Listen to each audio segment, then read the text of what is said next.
Hello everyone, welcome to Bengal. Good evening সবাইকে। আজকে আমরা ইংলিশ পেডাগজির একটা ক্লাস করব। তার আগে সিলেবাসে কী কী আছে সেটা দেখে নেব। আর এই ক্লাসটা থেকে আমরা বেশ কিছুটা পোর্শন কভার করব, মানে ওভারঅল একটা আইডিয়া নেব। কিছু কিছু জিনিস বাকি থাকবে, কিন্তু তোমাদের বেশ কিছুটা ধারণা হয়ে যাবে ইংলিশ পেডাগজি সম্পর্কে। ইভেন এই একই জিনিসটাই তোমার বেঙ্গলি পেডাগজিতে লাগবে। আমি বলেছিলাম যে ল্যাঙ্গুয়েজের পেডাগজির কনসেপ্টটা একই, শুধু ভাষাগুলো টার্মসগুলো বাংলায় একটা জিনিস আর ইংলিশে আরেকটা জিনিস। কনসেপ্টটা তোমাদের হয়ে যাবে, ওকে? এছাড়াও আমরা আরও ইংলিশের পেডাগজির ক্লাস করব, বাংলার ক্ষেত্রেও করব। তোমাদের টেনশন নেওয়ার কোনো দরকার নেই, আমরা ক্লাসে আসি। দেখো, তোমাদের বলেছিলাম যে 30 মার্কস থাকবে ইংলিশের ক্ষেত্রে, যার মধ্যে 15 নাম্বার হচ্ছে তোমার রিডিং, যে আনসিন প্যাসেজ আর কি, সেখানে থাকবে। দুটো প্যাসেজ থাকবে, একটা প্রোজ একটা পোয়েম। তার ওপর কিছু কোয়েশ্চেন্স, তার ওপর কিছু গ্রামার থাকবে। আর বাকি 15 নাম্বারের পেডাগজি। তো পেডাগজি পোর্শনে কী কী আছে দেখে নাও।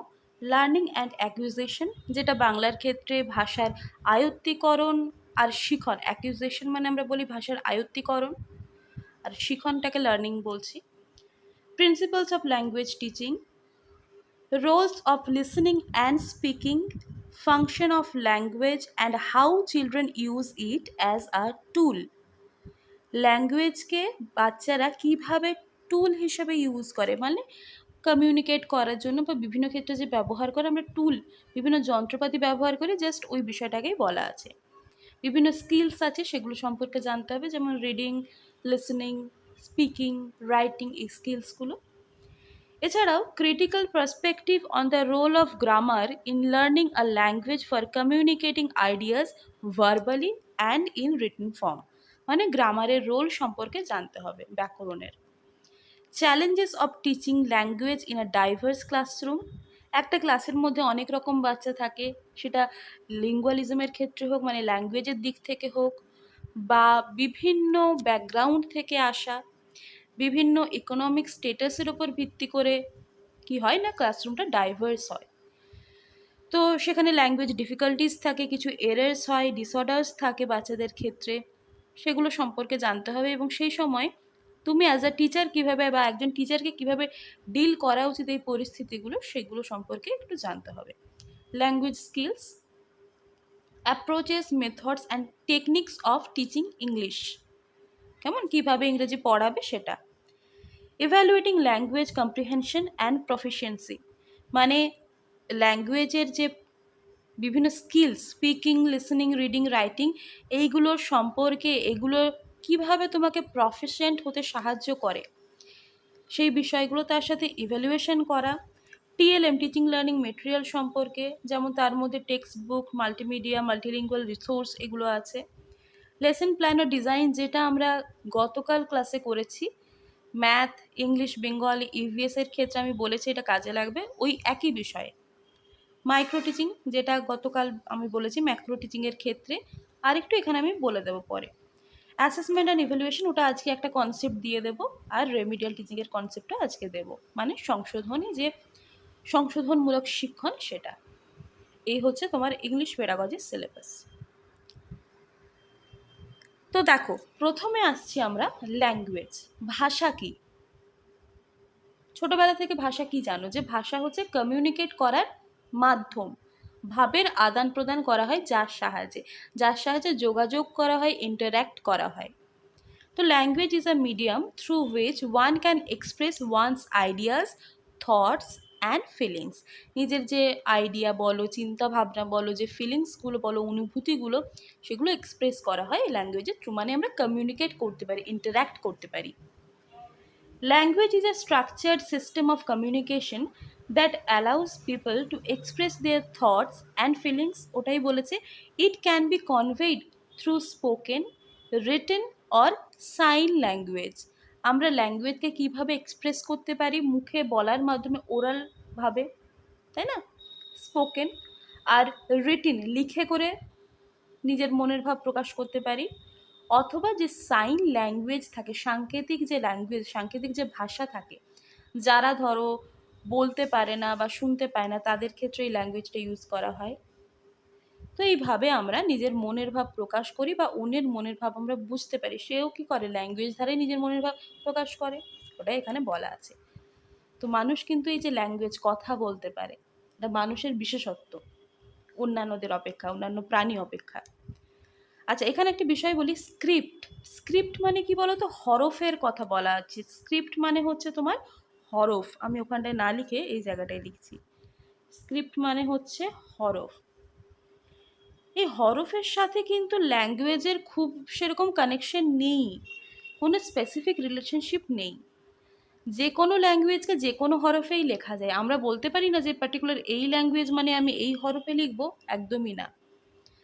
তো a script is a method of written communication. হরফ কি, লেখা। তো এই লেখাটাকেই বলছি, আমরা বলি না দেবনাগরী হরফ। তো এই যে লেখা, লেখার যে ফর্মটা সেটাই হচ্ছে স্ক্রিপ্ট, যার সাহায্যে আমরা রিটেন কমিউনিকেশন করি। There are many languages in the world. তোমরা জানো যে পৃথিবীতে তো অনেক ভাষা আছে, যার মধ্যে সব থেকে বেশি ব্যবহৃত ভাষা কোনটা? জিকের একটা কোয়েশ্চেন এমনি জিজ্ঞাসা করলাম। ম্যান্ডারিন, চাইনিজ ভাষা, তাই তো। চীনের ভাষা যেটাকে আমরা বলি ম্যান্ডারিন বলি বা চাইনিজ ল্যাঙ্গুয়েজ বলি, ম্যান্ডারিন। এমনি লিখছি, দরকার নেই এই প্রসঙ্গে, জেনেও রাখতে পারো, জেনে রাখা ভালো। ম্যান্ডারিন। আচ্ছা, there is no specific relationship between language and script. ওই যে বললাম ভাষা আর হরফ, এর মধ্যে পার্টিকুলার কোনো রিলেশনশিপ নেই। Any language can be written in any script. Okay. আমাদের ভারতে যে কনস্টিটিউশন, এখনো অবধি অফিসিয়াল ল্যাঙ্গুয়েজ হিসেবে কতগুলো ভাষা আছে? 22টা, তাই তো। আমাদের ভারতীয় কনস্টিটিউশনে 22টা সরকারি ভাষা আছে, যার মধ্যে অনেক কিছুই আছে, বাংলা, ইংলিশ, হিন্দি, ডোগরি, সাঁওতালি, এরকম অনেক ভাষা আছে, তাই তো। টোটাল 22টা। আচ্ছা, আমরা ল্যাঙ্গুয়েজে ছিলাম। এই যে ভারতে আমরা বলছি অনেক রকম ল্যাঙ্গুয়েজ আছে, তার মধ্যে কয়েকটা জিনিস আমি তোমাদের খেয়াল রাখতে বলবো, যদি এখান থেকে প্রশ্ন করে তোমরা আনসার করতে পারবে। অ্যাট প্রেজেন্ট আমরা যদি বলি যে হিন্দি বেঙ্গলি, এটা কোন ফ্যামিলির মধ্যে পড়ছে? ইন্দো ইউরোপিয়ান ভাষা গোষ্ঠীর মধ্যে পড়ছে হিন্দি, বেঙ্গলি ইত্যাদি ভাষাগুলো, ইন্দো ইউরোপিয়ান। যদি প্রশ্ন করে এই জায়গাটুকুই খেয়াল রাখলেই চলবে, এই যে কলামটা আর এই কলামটা। ইন্দো ইউরোপিয়ান ভাষা গোষ্ঠীর মধ্যে নিম্নলিখিত কোনটি আছে বা কোনটি নাই, এরকম যদি প্রশ্ন দিয়ে দেয় তোমরা আনসার করতে পারবে কোনটি আছে বা কোনটি নেই। হিন্দি, বেঙ্গলি এগুলো হচ্ছে তোমার ইন্দো ইউরোপিয়ান ভাষা গোষ্ঠীর মধ্যে। দ্রাবিড়িয়ান মানে আমরা সাউথে চলে যাচ্ছি আমাদের ইন্ডিয়ার, তাহলে তামিল, তেলেগু, কন্নড়, মালায়ালাম এগুলো কি দ্রাবিড়িয়ানের মধ্যে। তামিল, তেলেগু, কন্নড়, মালায়ালাম ইত্যাদি। অস্ট্রো এশিয়াটিক বলতে আমরা কি বুঝবো? যে মুন্ডা, খাসি, নিক্রোবারিজ এইগুলো, ঠিক আছে। মুন্ডা, খাসি, নিক্রোবারিজ এইগুলো হচ্ছে তোমার অস্ট্রো এশিয়াটিক ভাষার মধ্যে পড়বে। এছাড়াও আমরা যদি সিনো তিবেতিয়ানের কথা বলি, সেক্ষেত্রে আমরা পাবো লেপচা, বোডো, মিজো, গারো, এই ভাষাগুলোর কথা। লেপচা, বোডো, মিজো, গারো, এর মধ্যে তোমরা মেনলি খেয়াল রাখবে। মানে মেনলি আমি এখানে বলতে পারি সিনো তিবেতিয়ান না লিখে তিবেত ও বার্মানও লিখতে পারি। তিবেত ও বার্মা, মায়ানমার যে বার্মা, তো আমাদের যে ইস্টার্ন, নর্থ ইস্টার্ন বা ইস্টার্ন যে স্টেটগুলো আছে সেখানকার ভাষাগুলো তোমরা এখানে খেয়াল রাখবে কি, ইন্দো ইউরোপিয়ান, দ্রাবিড়িয়ান আর অস্ট্রো এশিয়াটিক মেনলি। এছাড়াও আন্দামানের যে ভাষা তোমরা জানো, ওখানে গারোয়া, ওঙ্গি, সেন্টিনালিস এই ট্রাইবসের মানুষজন বসবাস করে। তো ওখানকার ভাষা আমরা বলতে পারি সেন্টিনিজ ভাষা।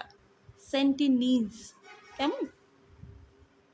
চল, এবারে আসছি আমরা ক্যারেক্টারিস্টিক্স অফ ল্যাঙ্গুয়েজ। ভাষার বৈশিষ্ট্য কি হতে পারে?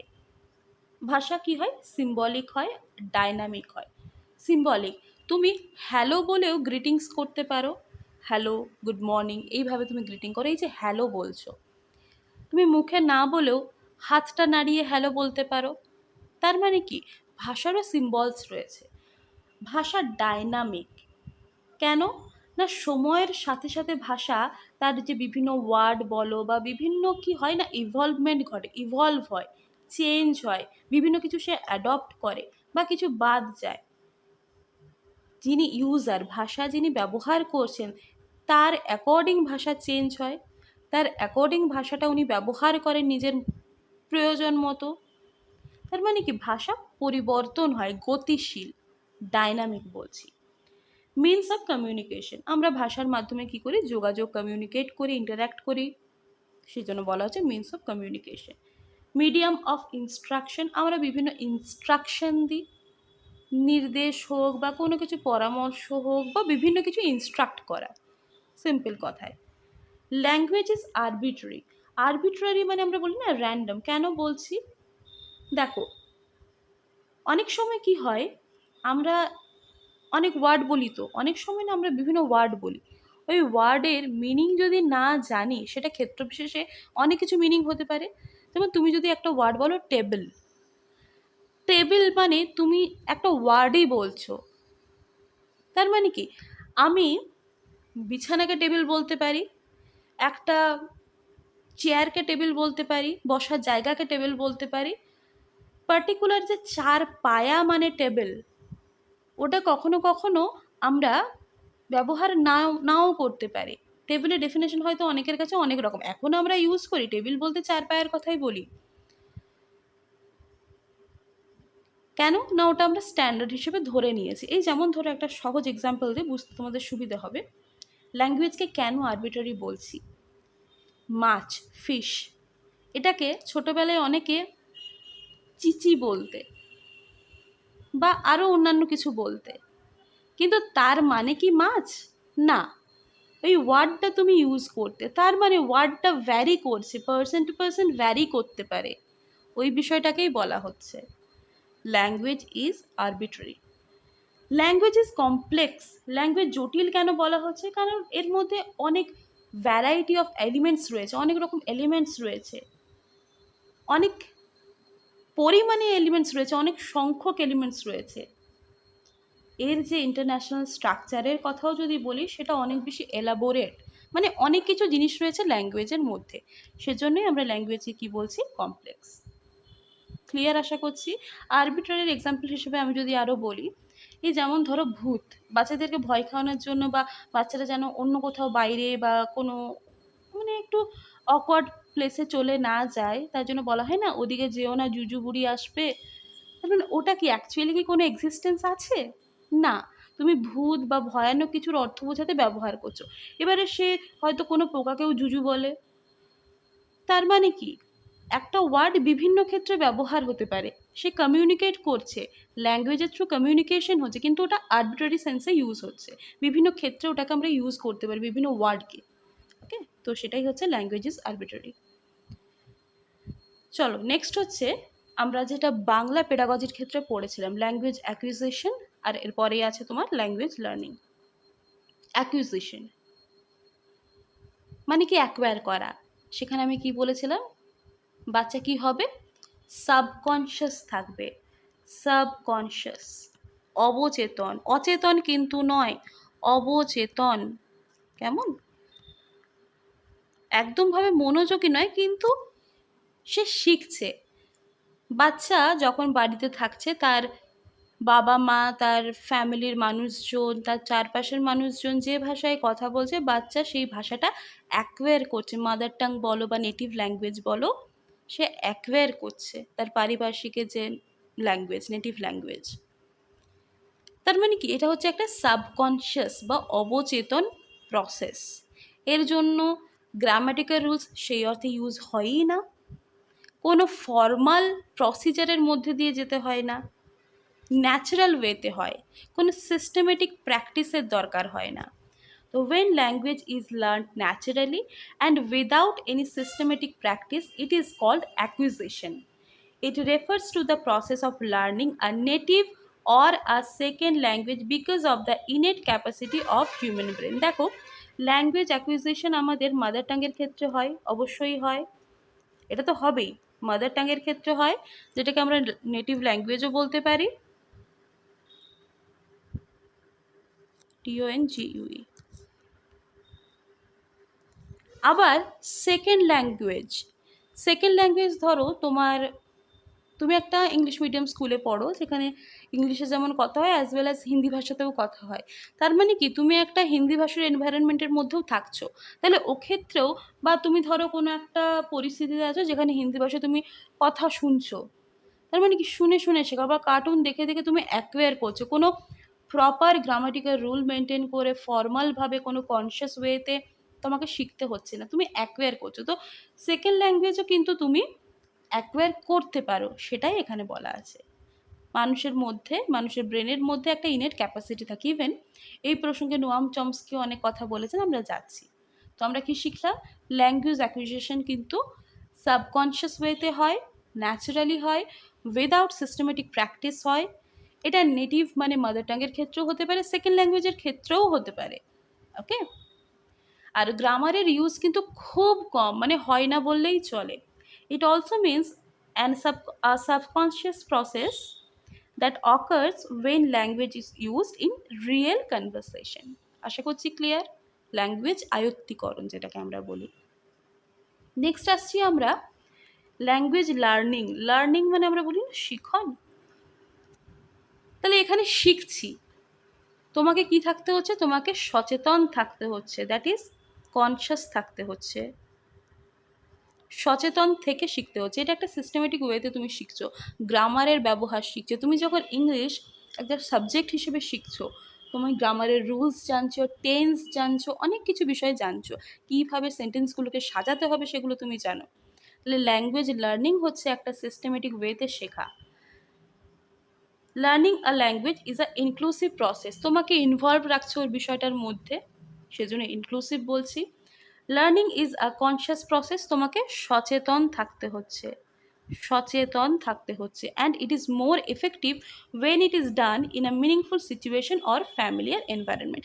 মানে যখন তুমি কোনো বিষয় শিখছো, একেবারে তোমার তো ফ্যামিলিতে হচ্ছে, তুমি মানে কোনো প্রপার অ্যাটেনশন না দিয়ে শিখে যাচ্ছ, কিন্তু লার্নিংয়ের ক্ষেত্রে যদি তুমি একটা ফ্যামিলিয়ার এনভায়রনমেন্ট পাও, তোমার জিনিসটা শেখা সোজা হবে। মানে তুমি ইংলিশ শিখছো, ইংলিশ গ্রামার শিখছো, তাহলে গ্রামারে ইংলিশে যদি তুমি তোমার বন্ধুদের সাথে কথা বলো, একটা যদি এনভায়রনমেন্ট পাও, তাহলে তোমার শেখাটা সেটা অনেক বেশি ভালো হবে। তোমার যদি কোথাও কোনো ভুল ত্রুটি থাকে সেটা তুমি বুঝতে পারবে, সেটা রেকটিফাই হয়ে যাবে। তো ফ্যামিলিয়ার একটা এনভায়রনমেন্ট যদি থাকে, সেটা অনেক বেশি মিনিংফুল হয়, অর্থপূর্ণ হয়, শেখাটা অনেক বেশি কার্যকরী হয়।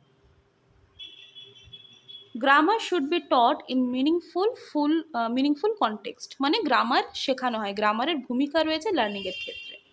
As per Skinner, language is learned by imitation and reinforcement. Skinner কি বলছেন? স্কিনার একজন সাইকোলজিস্ট, মনোবিদ। উনি বলছেন ল্যাঙ্গুয়েজের যে লার্নিংটা, শেখা, সেটা কিসের মাধ্যমে হয়? ইমিটেশন, অনুকরণের মাধ্যমে। টিচার কি বলছে, কিভাবে বলছে, কোনটার পর কোনটা বলছে, কিভাবে জিনিসটাকে সাজাচ্ছে, ইমিটেট করে বাচ্চা শেখে। রিইনফোর্সমেন্ট দিতে হয়, বাচ্চাকে উদ্দীপক দিতে হয়, প্রশংসা করতে হয়, কখনো বোঝাতে হয়। মানে এই বিভিন্নভাবে উদ্দীপকের মাধ্যমে এবং ইমিটেশনের মাধ্যমে ল্যাঙ্গুয়েজের শিখনটা ঘটে। এটা কে বলছে? এটা বলছে স্কিনার। ক্লিয়ার? তাহলে লার্নিংয়ের ক্ষেত্রে আমি বললাম কনশাস থাকতে হয়, গ্রামারের ইউজ হয়, সিস্টেমেটিক ওয়েতে শেখা হয়, ফর্মাল প্রসেস, বাচ্চাকে অ্যাক্টিভ থাকতে হয়, অ্যালার্ট থাকতে হয়, এবং শিখনটা কখন মিনিংফুল হয়? যখন তুমি একটা এনভায়রনমেন্টে থাকো। ক্লিয়ার আশা করছি। চলো নেক্সট স্লাইড। এবারে এখানে আমরা জাস্ট পার্থক্যটা দেখবো এবং কিছু টার্ম রয়েছে যেখান থেকে যদি প্রশ্ন করা হয় তোমরা আনসার করতে পারবে। অ্যাকুইজিশন কি না, similar to child's first language acquisition, এটা ওই সেকেন্ড ল্যাঙ্গুয়েজের ক্ষেত্রে বলা হচ্ছে আর কি। অ্যাকোয়ার করা মানে ওই জায়গায় এনভায়রনমেন্টে তুমি সাবকনশিয়াস থেকে জিনিসটাকে আয়ত্ত করছো। আর লার্নিং হচ্ছে একটা ফর্মাল নলেজ অফ ল্যাঙ্গুয়েজ, একটা ল্যাঙ্গুয়েজ সম্পর্কে ফর্মালি তুমি জিনিসটা শিখছো। অ্যাকুইজিশনকে আমরা বলছি picking up language from environment, মানে পরিবেশ থেকে, তোমার পারিপার্শ্বিক থেকে তুমি ল্যাঙ্গুয়েজটাকে অ্যাডপ্ট করছো, মানে অ্যাকোয়ার করছো, অর্জন করছো, আয়ত্ত করছো। আর লার্নিং হচ্ছে নোয়িং অ্যাবাউট আ ল্যাঙ্গুয়েজ, একটা ল্যাঙ্গুয়েজ সম্পর্কে জানা, প্রপারলি রুলস সমেত সেটাকে জানা। অ্যাকুইজিশন হচ্ছে একটা সাবকনশিয়াস প্রসেস, মানে অবচেতন প্রক্রিয়া।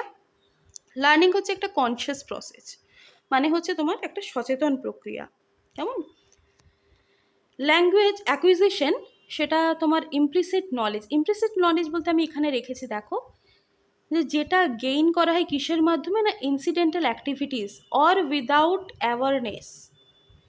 দ্যাট লার্নিং ইজ অকারিং, মানে শিখনটা যে হচ্ছে সেটা তুমি জানো না, ওই যে সাবকনশিয়াস, তুমি ওটা সম্পর্কে অ্যালার্ট নও কিন্তু তুমি শিখছো, ওটাই হচ্ছে তোমার ইমপ্লিসিট নলেজ। অ্যাক্টিভিটির মধ্যে মানে ওই সিচুয়েশনের মধ্যে তুমি আছো, তার মাধ্যমে তুমি ল্যাঙ্গুয়েজ শিখছো, সেটাই হচ্ছে ইমপ্লিসিট ওয়েতে শেখা। এক্সপ্লিসিট হচ্ছে তার অপোজিট, মানে যেখানে ফর্মুলা, স্পেসিফিকেশন, ডেটা, ম্যানুয়ালস ইত্যাদি রয়েছে, সিস্টেমেটিক একটা ওয়ে রয়েছে, তার মাধ্যমে যখন হচ্ছে সেটাকে আমরা বলছি লার্নিং, সেটা হচ্ছে এক্সপ্লিসিট। আর অ্যাকুইজিশনের ক্ষেত্রে ফর্মাল টিচিং হেল্প করে না, বা ফর্মাল টিচিংয়ের ভূমিকা নেই, ইনফর্মাল আমরা বলতে পারি। আর ল্যাঙ্গুয়েজ লার্নিংয়ের বিষয়টা অবশ্যই ফর্মাল টিচিংয়ের ভূমিকা আছে। অ্যাকুইজিশনের ক্ষেত্রে লেস ইউজ অফ গ্রামার, আর লার্নিংয়ের ক্ষেত্রে আমরা গ্রামারের অনেক ইউজ দেখতে পাই, মোস্ট ইউজ অফ গ্রামার আমরা বলতে পারি। ক্লিয়ার? এবারে তোমাদেরকে যদি জিজ্ঞাসা করা হয়, এরকম প্রশ্ন আসে যে যদি অ্যাকুইজিশন আর লার্নিং, ল্যাঙ্গুয়েজের অ্যাকুইজিশন আর লার্নিংয়ের মধ্যে মেইন কোন ফ্যাক্টরটা রয়েছে যেটা অনেক বেশি প্রভাব ফেলে, অ্যাকুইজিশন বলো বা লার্নিং এর ক্ষেত্রে মেইনলি প্রভাব ফেলে বা ডিফারেন্সিয়েট করে পার্সন টু পার্সন, সেটা কোন ফ্যাক্টরটা? সেটা হচ্ছে পরিবেশ বা এনভায়রনমেন্ট। যে যেরকম এনভায়রনমেন্ট পাবে সেরকমভাবে তার অ্যাকোয়ার বলো বা লার্নিং বলো বিষয়টা সম্পন্ন হবে। ওকে, নেক্সট। এটা কি হবে কেউ জানো কি? কেউ যদি আগের ইংলিশ পেডাগজি ক্লাস দেখে থাকো, প্লে লিস্ট করার আর কি 2022-এর ক্লাসগুলো, তাহলে জানার কথা, আদারওয়াইজ আমরা এখন শিখে যাব। কি বলেছে? Dash is a pre requisite two learning language. Pre requisite মানে আমরা বলতে পারি ভাষা শেখার যে প্রাথমিক শর্ত, প্রি রিকুইজিট বলতে প্রাথমিক শর্ত। ভাষা শেখার প্রাথমিক শর্ত কোনটা? 1 2 3 4 করে 4টে অপশন আছে। মোটিভেশন নাকি knowing words and their meanings language, meaning in language বলতে পারি, নাকি নলেজ অফ গ্রামার, নাকি রিডিং স্টোরিজ? ভাষা শেখার প্রাথমিক শর্ত বলতে পারি কি? অবশ্যই মোটিভেশন। কোনো জিনিস শেখার জন্য তোমার ভেতরে কি আসতে হবে? তোমার ভেতরে আসতে হবে নিড, প্রয়োজন, যে ওই কাজের জন্য বা ওই কমিউনিকেট করার জন্য, ওখানে কমিউনিকেট করার জন্য আমার ভাষা শেখাটা দরকার। সেই নিড থেকে কিসের জেনারেশন হয়? নিড থেকে জেনারেট হয় মোটিভেশন। আর এই যে মোটিভেশনটাই কিসের প্রাথমিক শর্ত? না লার্নিং অফ আ ল্যাঙ্গুয়েজ। তুমি ওটা শেখার জন্য মোটিভেটেড হচ্ছ, সেজন্য মোটিভেশন হচ্ছে ভাষা শেখার প্রাথমিক শর্ত। ক্লিয়ার? নেক্সট। এবারে এনসিএফ 2005 বলো বা কনস্টিটিউশন ইংলিশ সম্পর্কে কি বলেছে সেটা আমরা দেখব। এনসিএফ এর ফুল ফর্ম কি? এনসিএফ এর ফুল ফর্ম হচ্ছে ন্যাশনাল কারিকুলাম, এরকম কিন্তু ফুল ফর্ম জিজ্ঞাসা করা হয়। তো এনসিএফ এর ফুল ফর্ম হচ্ছে ন্যাশনাল কারিকুলাম ফ্রেমওয়ার্ক। তো according to the observation, NCF এর মতে অবজারভেশনের কথা যদি আমরা বলি, ইংলিশকে আমরা কনসিডার করি সেকেন্ড ল্যাঙ্গুয়েজ হিসেবে, আমাদের ভারতের ক্ষেত্রে সেকেন্ড ল্যাঙ্গুয়েজ হিসেবে আমরা কনসিডার করি। এটা বলছে এনসিএফ কোন বেসিসে? না অবজারভেশনের বেসিসে। ওকে, এবারে মাল্টিলিঙ্গুয়ালিজমের ক্ষেত্রে যদি বলা হয়, in a multilingual country like India, English হচ্ছে কি একটা গ্লোবাল ল্যাঙ্গুয়েজ, যার মাধ্যমে তুমি পৃথিবীর সাথে কমিউনিকেট করতে পারবে। বিভিন্ন যে মাল্টিলিঙ্গুয়াল কান্ট্রি রয়েছে ভারতের মতো, ভারত সহ বিভিন্ন মাল্টিলিঙ্গুয়াল কান্ট্রি, তাদের ক্ষেত্রে ইংলিশকে কনসিডার করা হয় গ্লোবাল ল্যাঙ্গুয়েজ হিসেবে। আমরা বলি না ইন্টারন্যাশনাল ল্যাঙ্গুয়েজ, অ্যাটলিস্ট ইংলিশটা জানা থাকলে তুমি কমিউনিকেট করতে পারবে। ওকে, আর মাল্টিলিঙ্গুয়ালিজমকে একটা রিসোর্স, একটা উৎস হিসেবে কনসিডার করা হয়। এটা খেয়াল রাখবে, তোমাদেরকে যদি জিজ্ঞাসা করা হয় তো English is considered as what according to the observation and told by NCF 2005। Observation যদি মেনশন থাকে সেক্ষেত্রে আমরা বলবো সেকেন্ড ল্যাঙ্গুয়েজ হিসেবে, আর যদি মাল্টিলিঙ্গুয়ালিজমের কথা মেনশন থাকে সেক্ষেত্রে আমরা বলবো ইংলিশকে গ্লোবাল ল্যাঙ্গুয়েজ হিসেবে কনসিডার করা হয়। ওকে, ইন্ডিয়ান কনস্টিটিউশন, দেখো আমাদের ভারতবর্ষের কিন্তু কোনো রাষ্ট্রভাষা নেই। রয়েছে কি অফিসিয়াল ল্যাঙ্গুয়েজ রয়েছে এবং অ্যাসোসিয়েট অফিসিয়াল ল্যাঙ্গুয়েজ রয়েছে। আরও আমাদের যে সরকারি ভাষাগুলো তো রয়েইছে। তো দেখো, আমাদের অফিসিয়াল মানে কেন্দ্রের যে অফিসিয়াল ল্যাঙ্গুয়েজ সেটাকে বলছি হিন্দি। আর্টিকেল কত 343-এর 1, সাব আর্টিকেলটা মেনশন আছে, তো 343-1 এই আর্টিকেলে কি বলা হচ্ছে, হিন্দি ইন দেবনাগরী স্ক্রিপ্ট, দেবনাগরী হরফ, যেটা তোমরা স্কুলে লিখেছো দেবনাগরী হরফ, তো Hindi in Devanagari script shall be the official language of the union, সেটা হচ্ছে হিন্দি, আর্টিকেল 343(1). আর ইংলিশের কথা যদি আমরা বলি সেটা হচ্ছে associate official language, associate official language সেটা হলো English, according to as per the official language act 1963, 1963 যে অফিসিয়াল ল্যাঙ্গুয়েজ অ্যাক্ট সেই অনুযায়ী। এবং এটা কত নম্বর আর্টিকেলে আছে, 343(2). কেমন, এই সালটা খেয়াল রাখবে, তার থেকেও ইম্পর্টেন্ট আর্টিকেলটা খেয়াল রাখা। তাহলে আমাদের ইংলিশ হচ্ছে ভারতবর্ষের according to the Indian constitution, ভারতের সংবিধান মতে অ্যাসোসিয়েট অফিসিয়াল ল্যাঙ্গুয়েজ, আর হিন্দি হচ্ছে দেবনাগরী স্ক্রিপ্টে official language of the union. Clear আশা করছি। নেক্সট এবারে আসছে নোয়াম চমস্কি, ভাষাবিদ। নোয়াম চমস্কি এনার সম্পর্কে আমরা অনেকবারই পড়েছি। উনি কি বলেছেন যে ভাষা প্রসঙ্গে আর কি বলেছেন, আমাদের প্রত্যেকের মধ্যে আমরা যখন জন্মাই একটা এবিলিটি থাকে না, আমরা ভাষা বুঝতে পারি। ওই প্রসঙ্গে উনি দুটো বিষয়ের কথা বলেছেন, তিনটে বিষয়ের কথা বলেছেন, LAD, LAS আর UG। বিষয়গুলো কি? LAD মানে হচ্ছে ল্যাঙ্গুয়েজ অ্যাকুইজিশন ডিভাইস, ল্যাঙ্গুয়েজ অর্জন করা বা আয়ত্তি করার যে ডিভাইস, ল্যাঙ্গুয়েজ অ্যাকুইজিশন ডিভাইস। সে একইভাবে LAS মানে হচ্ছে ল্যাঙ্গুয়েজ অ্যাকুইজিশন সিস্টেম, আর UG মানে হচ্ছে ইউনিভার্সাল গ্রামার, ইউনিভার্সাল গ্রামার। ওকে, ল্যাড হচ্ছে ল্যাঙ্গুয়েজ অ্যাকুইজিশন ডিভাইস, ল্যাস হচ্ছে ল্যাঙ্গুয়েজ অ্যাকুইজিশন সিস্টেম, আর UG হচ্ছে ইউনিভার্সাল গ্রামার। কি উনি বলেছেন, নোয়াম চমস্কি বলেছেন যে the idea that the children are born with an innate ability to acquire knowledge, প্রত্যেকটা বাচ্চার মধ্যেই সহজাত বা জন্মগত, ইনেট মানে হচ্ছে সহজাত বা জন্মগত প্রবৃত্তি থাকে যে সে ভাষা আয়ত্তি করতে পারবে, সেটা ইনবর্ন রয়েছে বাচ্চাদের মধ্যে। LAD is most effective and critical till the age of 5 years। আমরা বলি বাচ্চারা ছোটোবেলায় খুব সহজে ভাষাটাকে আয়ত্ত করতে পারে, তাই না? তো 5 বছর অবধি এই পিরিয়ডটাকে বলা হয় ক্রিটিক্যাল পিরিয়ড ভাষা শেখার ক্ষেত্রে, বা বলা হয় ফাস্টেস্ট পিরিয়ড বা সেন্সিটিভ পিরিয়ড বলে কনসিডার করা হয়। বিভিন্ন যারা মনোবিদ, মনস্তত্ত্ববিদ, ওনারা অনেকে ধরো 2 থেকে 6 ইয়ার্স বলেছেন। তো জেনারেলি এই ইয়ারটা আর কি, বা অন অ্যান অ্যাভারেজ আমরা বলতে পারি 5 বছর অবধি ভাষা শেখার একটা ক্রিটিক্যাল পিরিয়ড বা সেন্সিটিভ পিরিয়ড, বা আমরা কি বলতে পারি ফাস্টেস্ট পিরিয়ড। কিসের জন্য? ভাষা শেখার জন্য। এটা নোয়াম চমস্কি বলেছেন 5 বছর অবধি। The human brain contains an innate mental grammar that helps human acquire knowledge, সেটাকেই আমরা বলছি ইউনিভার্সাল গ্রামার। দেখো গ্রামারে আমরা ইংলিশ গ্রামারের কথা যদি বলি সেখানে আমরা কি দেখি, সাবজেক্ট ভার্ব অবজেক্ট, এই ফর্মটা। বাংলার ক্ষেত্রে আমরা আগে সাবজেক্ট রাখি বিষয়, তারপরে রাখি অবজেক্ট, তারপরে রাখি ক্রিয়া।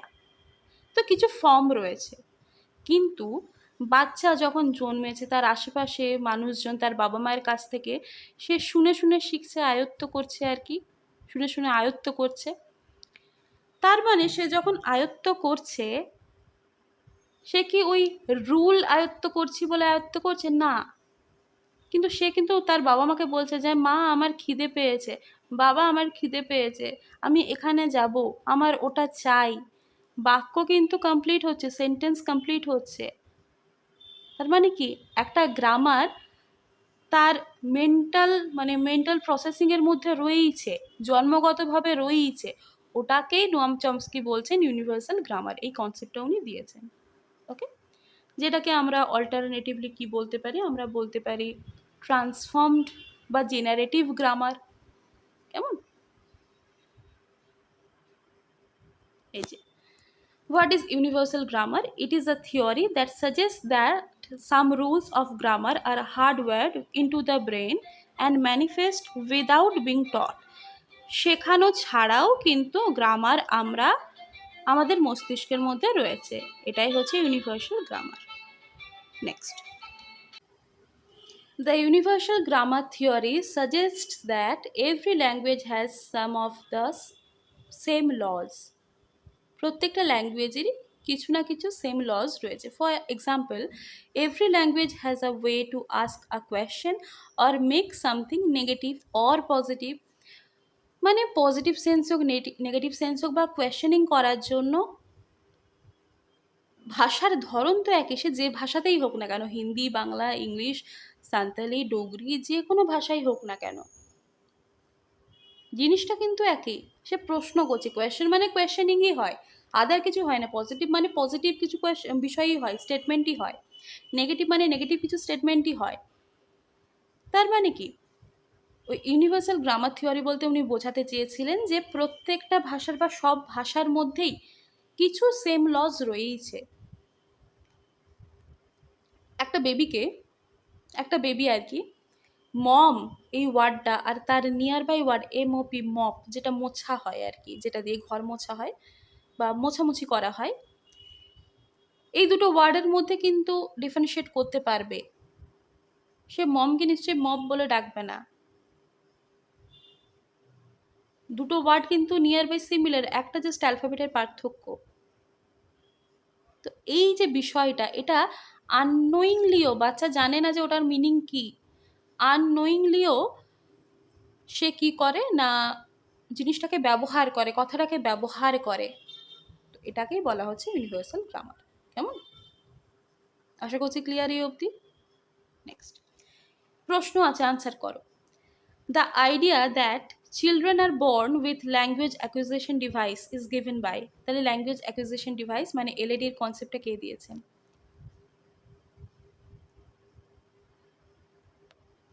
LAD এর কনসেপ্ট দিয়েছেন Noam Chomsky, option 1। Next, language acquisition কি? চারটে অপশন দেখো। অ্যাকুইজিশন কি?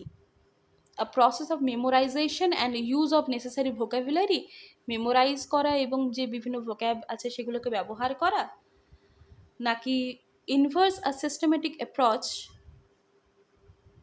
to the analysis and comprehension of grammar as well as to the memorization of vocabulary?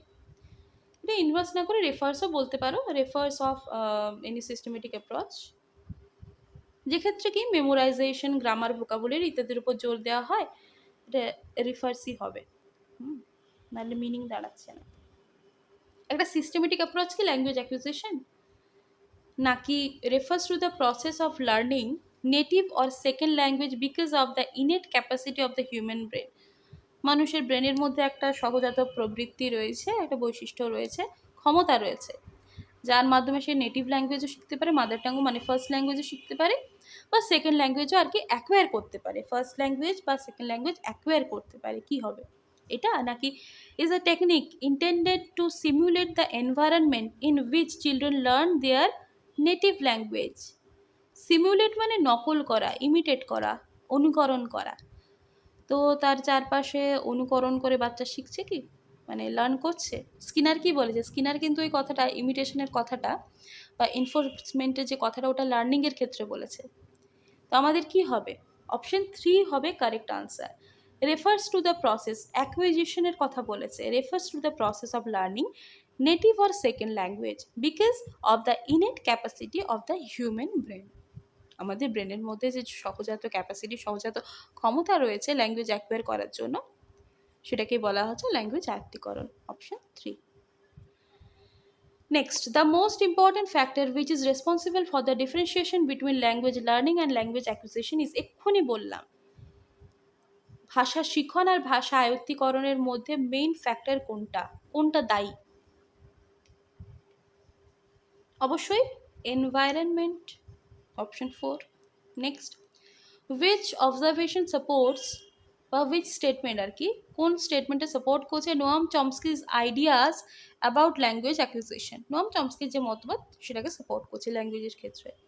কি বলেছে প্রথমে? চিলড্রেন্স ল্যাঙ্গুয়েজ ডেভেলপমেন্ট ফলোজ আ similar pattern across culture.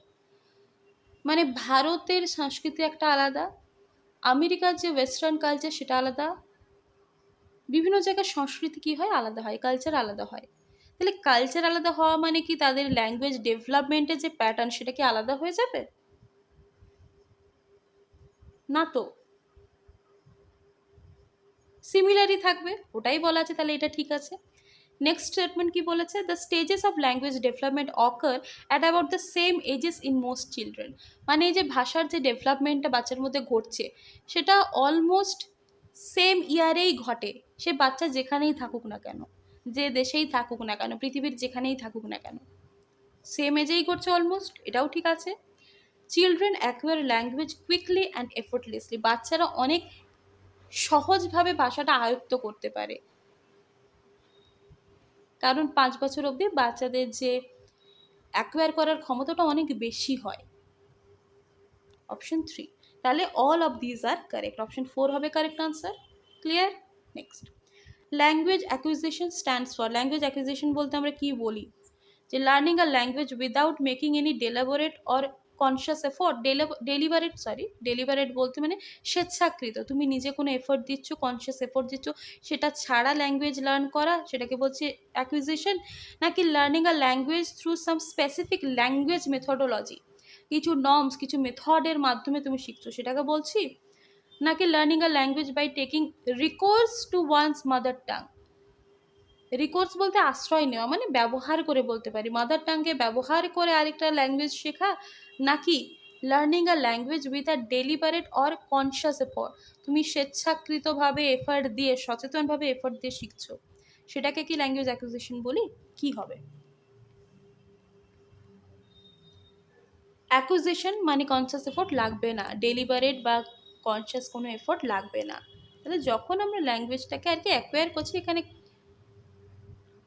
Learning হিসেবে বলা আছে, মানে বিষয়টা তোমাকে কথাটা বুঝতে হবে কি মিনিংটা দিয়েছে। লার্নিং ওয়ার্ড দেওয়া আছে মানেই তোমাকে শিক্ষণটাকে ডিফাইন করছে তা কিন্তু নয়, তোমাকে বোঝাতে চাইছে যে ল্যাঙ্গুয়েজ তুমি অ্যাকোয়ার করছো মানে কাইন্ড অফ শিখছো, কিন্তু কোনো এফোর্ট ছাড়া। বিষয়টা, মিনিংটাকে বোঝো, কনসেপ্টটাকে বোঝো। তো অপশন 1 হচ্ছে কারেক্ট আনসার। এবারে আমরা আসছি ল্যাঙ্গুয়েজ স্কিলসে। ভাষার যে দক্ষতা, তুমি ভাষায় দক্ষ হবে কি করে, এর একটা সিকোয়েন্স তোমাকে খেয়াল রাখতেই হবে, সিকোয়েন্সিয়ালি খেয়াল রাখতে হবে, তার সাথে অ্যাডিশনাল কিছু বিষয়। সিকোয়েন্সটা কি? সিকোয়েন্সটা এইভাবে মনে রাখবে, LSRW, LSRW, listen, speaking, reading, writing. আগে শুনছো, শুনে বলছো, ওকে, শোনা হলো, বলা হলো, যার জন্য তোমাকে আলাদা করে, তুমি যখন ধরো কোনো পড়াশুনো জানোই না, কোনো অক্ষর জ্ঞান নেই, কিন্তু তুমি শুনে শুনে বলতে পারো, রাইট? তাহলে ওই দুটো হলো পরপর। তারপর তোমার অক্ষর জ্ঞান আসছে, তুমি পড়তে পারছো, রিডিং করতে পারছো, তারপর তুমি রাইট করতে পারছো, that is writing. Listening, speaking, reading, writing, এই হচ্ছে আমাদের ল্যাঙ্গুয়েজ স্কিলসের যে সিকোয়েন্সিয়াল অর্ডারটা।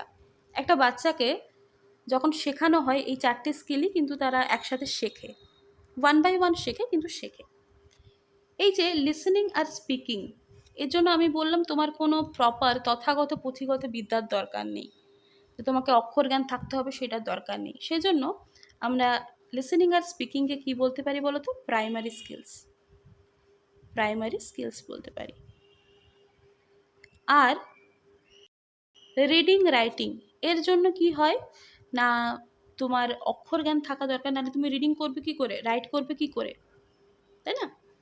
আরেকটা টার্ম এখানে আমরা বলতে পারি, সেটা হচ্ছে রিইনফোর্সমেন্ট, মানে উদ্দীপকের প্রভাব একটা কাজ করবে, জিনিসটা ভালো হবে না খারাপ হবে সেটা ডিপেন্ড করবে, সেটাতে আমি একটু পরে আসছি। তো প্রথমত বললাম লিসেনিং আর স্পিকিং হচ্ছে প্রাইমারি স্কিলস। আরও কিছু বিষয় হয়, তুমি যখন লিসেন করছো বা রিড করছো, যখন তুমি লিসেন করছো আর রিড করছো, মানে লিসেন মানে শোনা, রিড মানে পড়া, তুমি কিছু রিসিভ করছো, গ্রহণ করছো, সেজন্য লিসেনিং আর রিডিং এই দুটোকে বলা হয় কি রিসেপটিভ স্কিলস।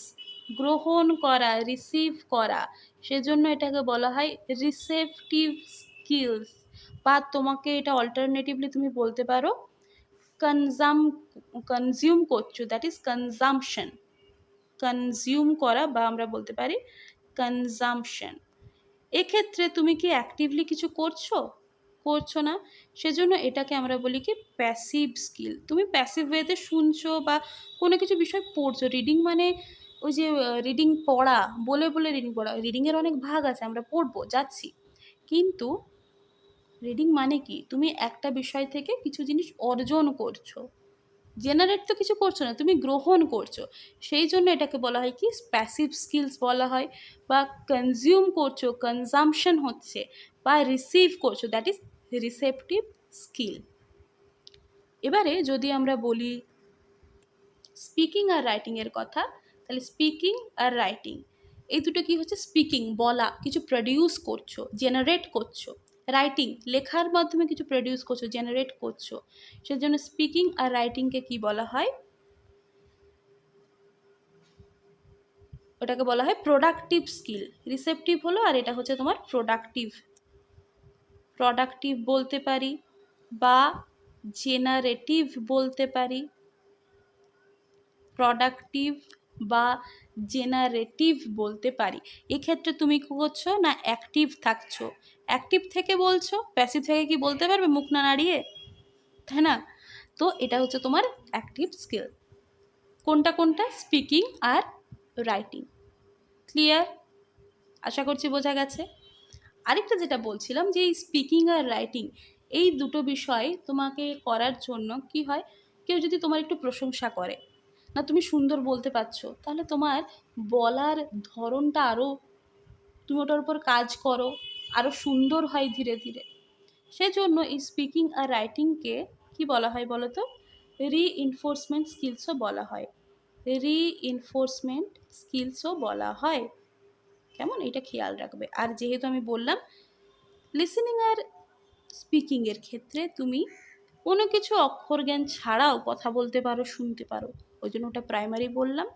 আর বাকিটা তুমি সেকেন্ডারি হিসেবে কনসিডার, লিখতেও পারো, দরকার নেই। মেনলি এই টার্মগুলো খেয়াল রাখবে। রিসিভ করছি আমরা লিসেনিং আর রিডিংয়ের ক্ষেত্রে, আর স্পিকিং রাইটিংয়ে কিছু প্রডিউস করছে, জেনারেট করছে, সেজন্য ওটাকে আমরা বলি কি না জেনারেটিভ বা প্রোডাক্টিভ স্কিলস, যখন তুমি অ্যাক্টিভ থাকছো। ওকে, এখানে আরেকটা বিষয় আমরা চাইলে ইনক্লুড করতেই পারি, করেই নি, কোথায় গেল যেন, হ্যাঁ এই যে স্লাইডটা চলে গেছিলো।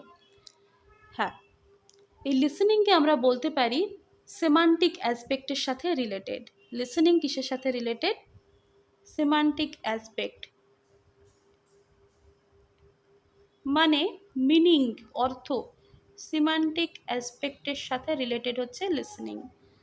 স্পিকিং কার সাথে রিলেটেড? স্পিকিং কি হবে না সাউন্ড, সাউন্ড জেনারেট হচ্ছে, that is phonetic. Speaking related হচ্ছে তোমার ফোনেটিক অ্যাসপেক্টস। ফোনেটিক, ফোনে আমরা কথা বলি, তো ফোনেটিক অ্যাসপেক্ট এগুলো একটু নোট ডাউন করবে। লিসেনিং হচ্ছে semantic aspect, speaking related to phonetic aspect. এবারে রিডিংয়ের কথা যদি আমরা বলি, রিডিংয়ে কি হয় না অনেক সময় কি হয় তুমি বলে বলে পড়ছো, তার মানে কি তোমার কথাটা তুমি শুনতে পাচ্ছ রিড করার সময়। আর কি রিডিং করছো কি একটা কোনো লেখাকে তুমি পড়ছো, লেখা মানে গ্রাফ রয়েছে। রাইটিংয়ের ক্ষেত্রে আমরা বলতে পারি গ্রাফিক্যাল অ্যাসপেক্টস। রাইটিংকে আমরা বলছি, এখানে লিখে দিচ্ছি, রাইটিংকে আমরা বলছি কি গ্রাফিক্যাল অ্যাসপেক্টস। গ্রাফ মানে আমরা এখানে গ্রাফিক্যাল অর্থে, লেখা অর্থে বলি, ব্যবহার করি গ্রাফিক্যাল অ্যাসপেক্ট। আর রিডিংটা হবে কি, রিডিংয়ে তুমি কিছু লেখাও দেখতে পাচ্ছ, আবার কিছু বলে বলেও পড়ছো, সেজন্য এটাকে আমরা বলতে পারি রিডিং ইজ রিলেটেড টু কোন অ্যাসপেক্ট না phonetic and graphical. Phonetic and graphical. একটু আরেকবার রিভিশন দিও, তাহলে তোমাদের এই জিনিসটা একদম ক্লিয়ার হয়ে যাবে। আমি আরেকবার জিস্ট করে বলে দিচ্ছি। 4টে ল্যাঙ্গুয়েজ স্কিলের কথা বললাম। ক্রমটা বা সিকোয়েন্সটা খেয়াল রাখবে, LSRW, listening, speaking, reading, writing. Listening আর স্পিকিং এর জন্য তোমার অক্ষর জ্ঞান সেই অর্থে লাগেই না, তুমি শুনে শুনেও বলতে পারো। তাই জন্য লিসেনিং আর স্পিকিংকে আমরা কি বলি? Primary skills. ওকে, এবারে শোনা আর কোনো কিছু পড়া, মানে গ্রহণ করছো তুমি, লিসেনিং আর রিডিংয়ের মাধ্যমে কোনো কিছু গ্রহণ করছো, সেজন্য এই দুটোকে আমরা বলি রিসেপটিভ স্কিল। বা কনজিউম করছো, দ্যাট ইজ কনজাম্পশন করছে, এই সময় তুমি প্যাসিভ থাকছো। ওকে, আর যখন তুমি বলছো বা লিখছো সেই সময় কিছু প্রডিউস করছো, কিছু জেনারেট করছো, সেজন্য ওই দুটো স্কিলকে বলা হয়, স্পিকিং আর রাইটিংকে বলা হয় প্রোডাক্টিভ বা জেনারেটিভ স্কিল, যে সময় তুমি অ্যাক্টিভ থাকছো। এবং এই দুটো স্কিলের জন্য তোমার রিইনফোর্সমেন্ট দায়ী হয়, সেজন্য এটাকে রিইনফোর্সমেন্ট স্কিলও বলা হয়।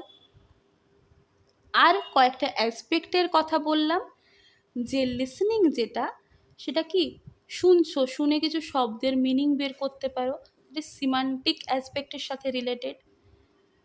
Speaking related to phonetic aspect, কিছু সাউন্ড রয়েছে। রিডিং রিলেটেড টু ফোনেটিক আর গ্রাফিক্যাল, আর রাইটিং হচ্ছে গ্রাফিক্যাল মানে লেখা, সেজন্য। কেমন? চলো এবারে আসছি আমরা সাব স্কিলস অফ রাইটিং। রাইটিংয়ের সাব স্কিলস কী হতে পারে? দুটো জিনিস অ্যাড করেছি, রাইটিংয়ের সাব স্কিলস আর রিডিংয়ের সাব স্কিলস।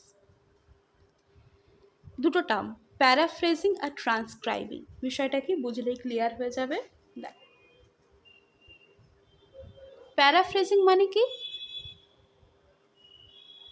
অন্য কোনো একটা বিষয়ের আইডিয়াকে নিজের ভাষায় লেখা, প্যারাফ্রেজ করে, নিজের ভাষায় লেখা। গল্পটা পড়ে কি বুঝলে সেটা নিজের ভাষায় লেখো, that is paraphrasing. Means formulating someone else's ideas in your own words, নিজের ভাষায় লেখা অন্যের আইডিয়াকে। ট্রান্সক্রাইবিং কি না, the process of converting speech from an audio or video recording বা অডিও রেকর্ডিং থেকে ওটাকে টেক্সটে কনভার্ট করে, যেটা শুনছো বা দেখছো সেটা যখন তুমি লিখছো, টেক্সটে কনভার্ট করছো কোনো স্পিচকে, সেটাকে বলছি ট্রান্সক্রাইব করা। তাহলে প্যারাফ্রেজিং হলো কি, অন্যের আইডিয়াকে নিজের ভাষায় লেখা। ট্রান্সক্রাইবিং হলো কোনো অডিও বা ভিডিও রেকর্ডের যে স্পিচটা রয়েছে সেটাকে নিজে টেক্সটে কনভার্ট করছো, সেই টেক্সটে কনভার্টের যে প্রসেসটা সেটাকে আমরা বলছি ট্রান্সক্রাইবিং। দুটোই দেখো লেখার সাথে রিলেটেড, সেজন্য এটাকে আমরা কি বলছি?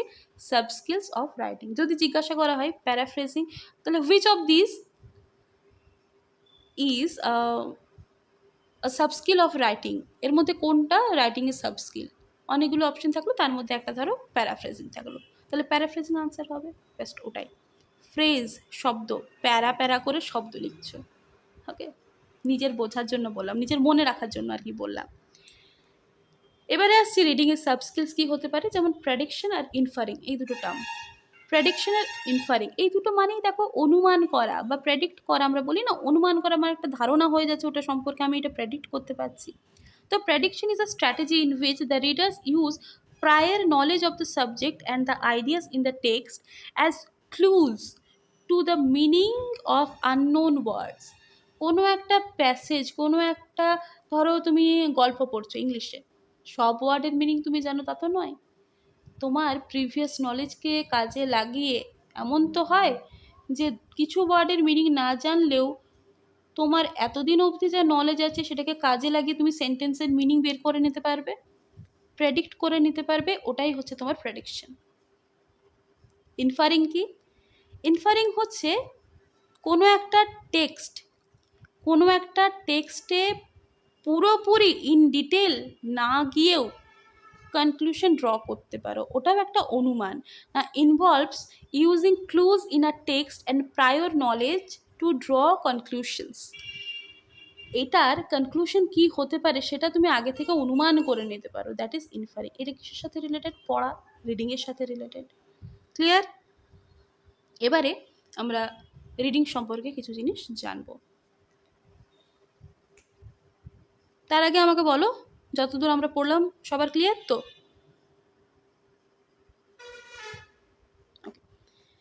এই যে রিডিং, রিডিং দু প্রকারের হয়, বারবারই বলছে, জোরে জোরে পড়া আর মনে মনে পড়া, তাই তো? তাহলে একটা হচ্ছে লাউড রিডিং, আরেকটা তোমার সাইলেন্ট রিডিং। লাউড আর সাইলেন্ট।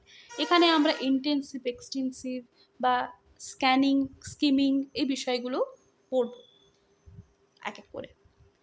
তো লাউড রিডিং কি? জোরে জোরে পড়া। ছোটোবেলায় খুব জোরে জোরে পড়তো, এখন তো আবার সাইলেন্ট রিডিং করো। হ্যাঁ, লাউড রিডিং তুমি যখন কথা বলে বলে পড়ছো, কি হবে বলো তো? সুবিধা কি হতে পারে? কি হতে পারে তোমাদের কি মনে হয়? তোমার উচ্চারণ, প্রনাউন্সিয়েশন কারেক্ট হয়, জড়তা কাটে, জানো তো? জিভের যে জড়তা সেটা কাটে, প্রনাউন্সিয়েশন ইমপ্রুভ হয়। আর কি হয়? কোনো একটা ছোট টেক্সট রিডিংয়ের জন্য এটা অনেক বেশি অ্যাপ্লিকেবল হয়, সুইটেবল হয়, হেল্পফুল হয়। শর্ট টেক্সট রিডিংয়ের ক্ষেত্রে, বড় টেক্সট হলে কী হয়? লাথার্জি চলে আসে, বা আগেরটা ভুলে গেছো এরকম হয়ে যায়। তো লাউড রিডিংয়ের ক্ষেত্রে মেনলি খেয়াল রাখবে, এক্ষেত্রে প্রনাউন্সিয়েশন ইমপ্রুভ হয়। সাইলেন্ট রিডিংয়ের ক্ষেত্রে কি হয় না, লং টেক্সট পড়ার জন্য এটা অনেক বেশি কার্যকরী, স্পিডও বেশি হয়। স্পিড বলো বা কনসেন্ট্রেশনও এখানে থাকে, মেনলি স্পিডের কথাটা খেয়াল রাখবে। ওকে, তো এই হচ্ছে জোরে জোরে পড়া আর মনে মনে পড়া। এবারে আমরা আসছি ইন্টেন্সিভ আর এক্সটেন্সিভ রিডিং। তার আগে একটা বলি, এই যে ধরো তোমাকে যদি বলা হয় ডিকটেশন, ডিকটেট মানে কি? তোমরা এরকম টার্ম অনেক সময় ইউজ করো যে টিচার ডিকটেট করছেন, আমরা ওটা লিখছি। ডিকটেট মানে বলা। ডিকটেটে কি হয় বলো তো? তোমার যে স্পেলিং এরারটা ইমপ্রুভ হয়ে যায়। ডিকটেশনের একটা রেজাল্ট বা একটা ভালো দিক কি হতে পারে? এটা হচ্ছে ইমপ্রুভ, লিখে রাখো, ইমপ্রুভ স্পেলিং এরার্স। স্পেলিং যে এরার সেটা অনেক বেশি ইমপ্রুভ হয়ে যায় ডিকটেশনের থ্রু, ডিকটেট করা। একটা বিষয় আছে জানো তো, ওভার জেনারেলাইজেশন কি কেউ জানি? ইন্টেন্সিভ এক্সটেন্সিভে যাচ্ছি। ওভার জেনারেলাইজেশন, বাচ্চাদের যখন পাস্ট ফর্ম শেখাও, ভার্বের পাস্ট ফর্ম শেখাও, কি হয়? ডি বা ইডি যোগ করে শেখানো হয়। কিন্তু যদি আমি বলি গো এর ক্ষেত্রে বাচ্চারা এই যে ডি বা ইডি যোগ করা, ওরা কি করে দেয়? গোয়েড করে দেয়। এটা তো হয় না। গো কি হবে? ওয়েন্ট হয়। থার্ড ফর্মে গেলে গান হয়। কিন্তু বাচ্চারা কি করলো? ওই যে ডি ইডি যোগ করা যেটা, ওটাকেই বারবার অ্যাপ্লাই করছে। কোনো একটা রুল বা কোনো একটা প্যাটার্নকে বারবার যদি ব্যবহার করে যেখানে সেটা দরকার নেই, প্রযোজ্য নয়, সেটাকে আমরা বলছি ওভার জেনারেলাইজ করছে, কিন্তু অনেক বেশি পরিমাণে। যেখানে দরকার নেই সেখানেও করছে, ওভার জেনারেলাইজেশন।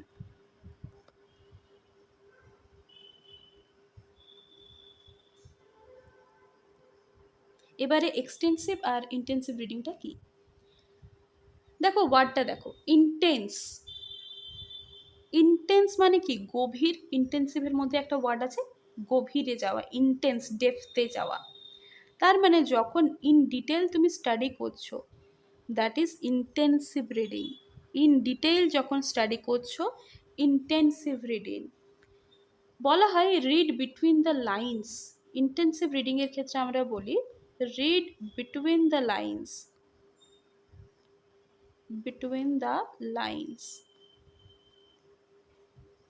কেয়ারফুল ওয়েতে ডিটেইলে রিড করা।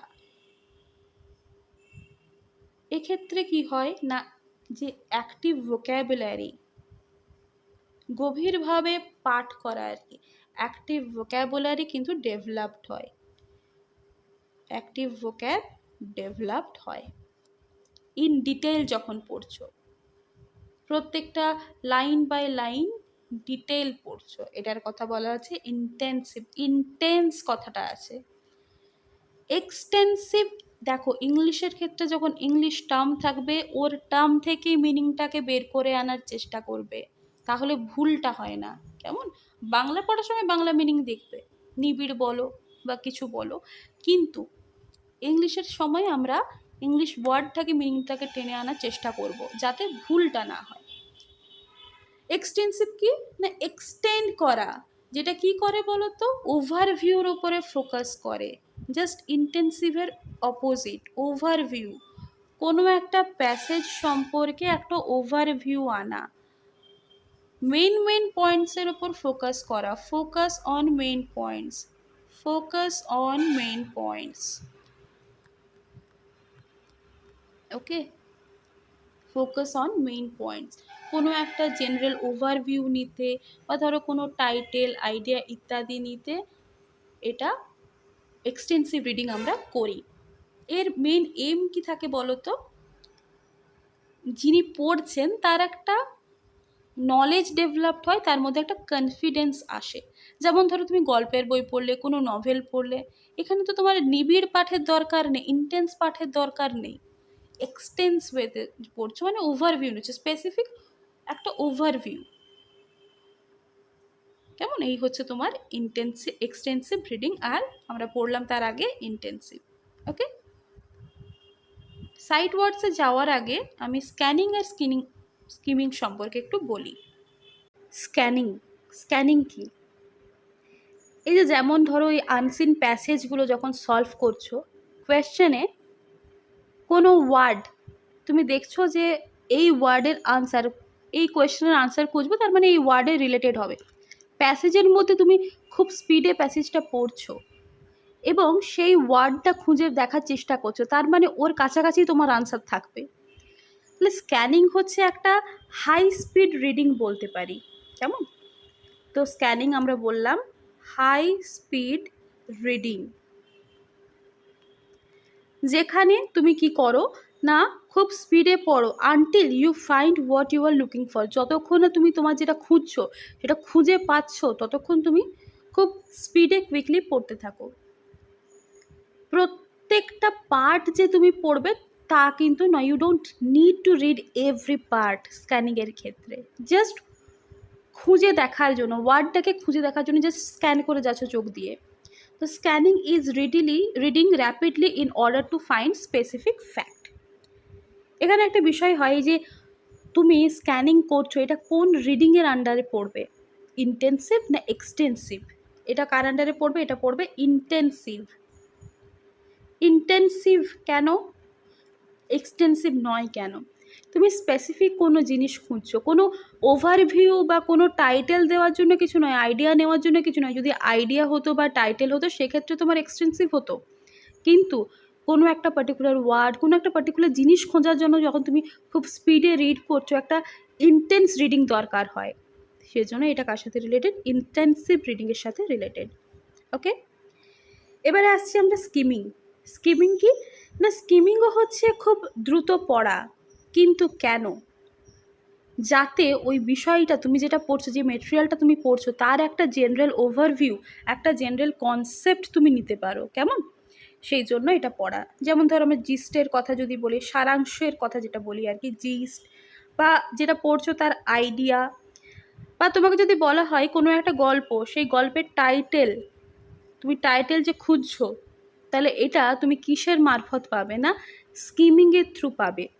এটা কার পার্ট? এটা হচ্ছে এক্সটেন্সিভ রিডিংয়ের সাথে রিলেটেড, এক্সটেন্সিভ রিডিংয়ের সাথে রিলেটেড। ক্লিয়ার? আচ্ছা, যেটা আমরা বলছিলাম সাইট ওয়ার্ডস। সাইট ওয়ার্ডস কি না, এমন অনেক ওয়ার্ডস আছে যেগুলো আমরা প্রায়ই যে কোনো ক্ষেত্রে দেখতে পাই, মানে প্রায়শই দেখতে পাই যে কোনো লেখার ক্ষেত্রে। ইংলিশের ক্ষেত্রে যেমন ধরো লুক, লং, মানে খুব কমন ওয়ার্ড যেটাকে আমরা বলি। Far, near, but, listen, and, এই ওয়ার্ডগুলো যেগুলো আমরা মোস্ট ফ্রিকুয়েন্টলি দেখতেই পাই কোনো রিডিং বা রাইটিংয়ের ক্ষেত্রে, সেটাকে আমরা বলছি সাইট ওয়ার্ডস। সাইটে পাচ্ছে, চোখে সাইটে পাচ্ছে, দ্যাট ইজ সাইট ওয়ার্ডস। তাহলে sight words are the words that appear most frequently in our reading and writing. Okay, আর অনেক কিছু এটসেট্রা আছে। এটা হলো, এবারে আমরা আসছি লেক্সিক্যাল ওয়ার্ডস। লেক্সিক্যাল ওয়ার্ড কি বলতো, যে ওয়ার্ডগুলোর নিজস্ব মিনিং রয়েছে, বা যেটাকে আমরা বলতে পারি অল্টারনেটিভলি কন্টেন্ট ওয়ার্ডসও বলি। কন্টেন্ট ওয়ার্ডস যার নিজস্ব মিনিং রয়েছে সেটাকে আমরা বলি কি না লেক্সিক্যাল ওয়ার্ড।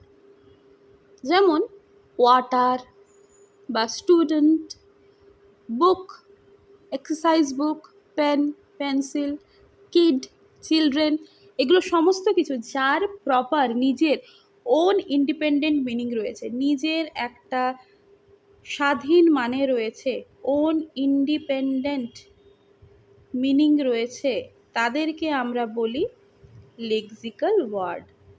যেমন বললাম, যে কোনো ওয়ার্ডই হবে যার মিনিং রয়েছে, সান, মুন, স্কুল, বাস, এগুলো সব। এরপর আমরা আসছি কন্ট্রাস্টিভ পেয়ার। কন্ট্রাস্ট, দ্বন্দ্ব। লেক্সিক্যাল ওয়ার্ডকে আমি কি বললাম, অল্টারনেটিভলি আমরা কি বলছি, কন্টেন্ট ওয়ার্ডস বলছি। যেমন দু একটা এক্সাম্পল যদি লিখেও দিই, school, kid, water, father, mother, children, এগুলো সব কি লেক্সিক্যাল ওয়ার্ড যার নিজস্ব মিনিং আছে।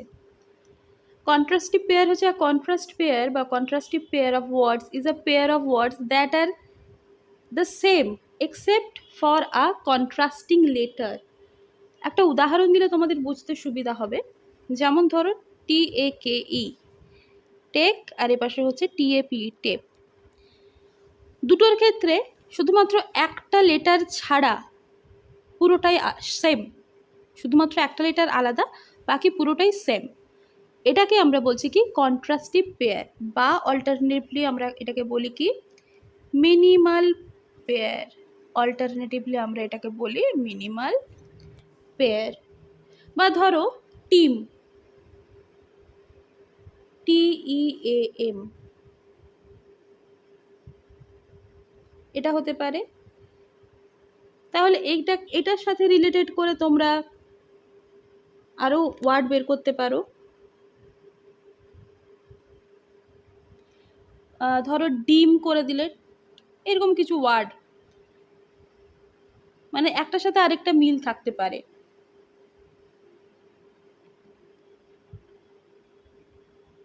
ধরো আর কি বলা যেতে পারে,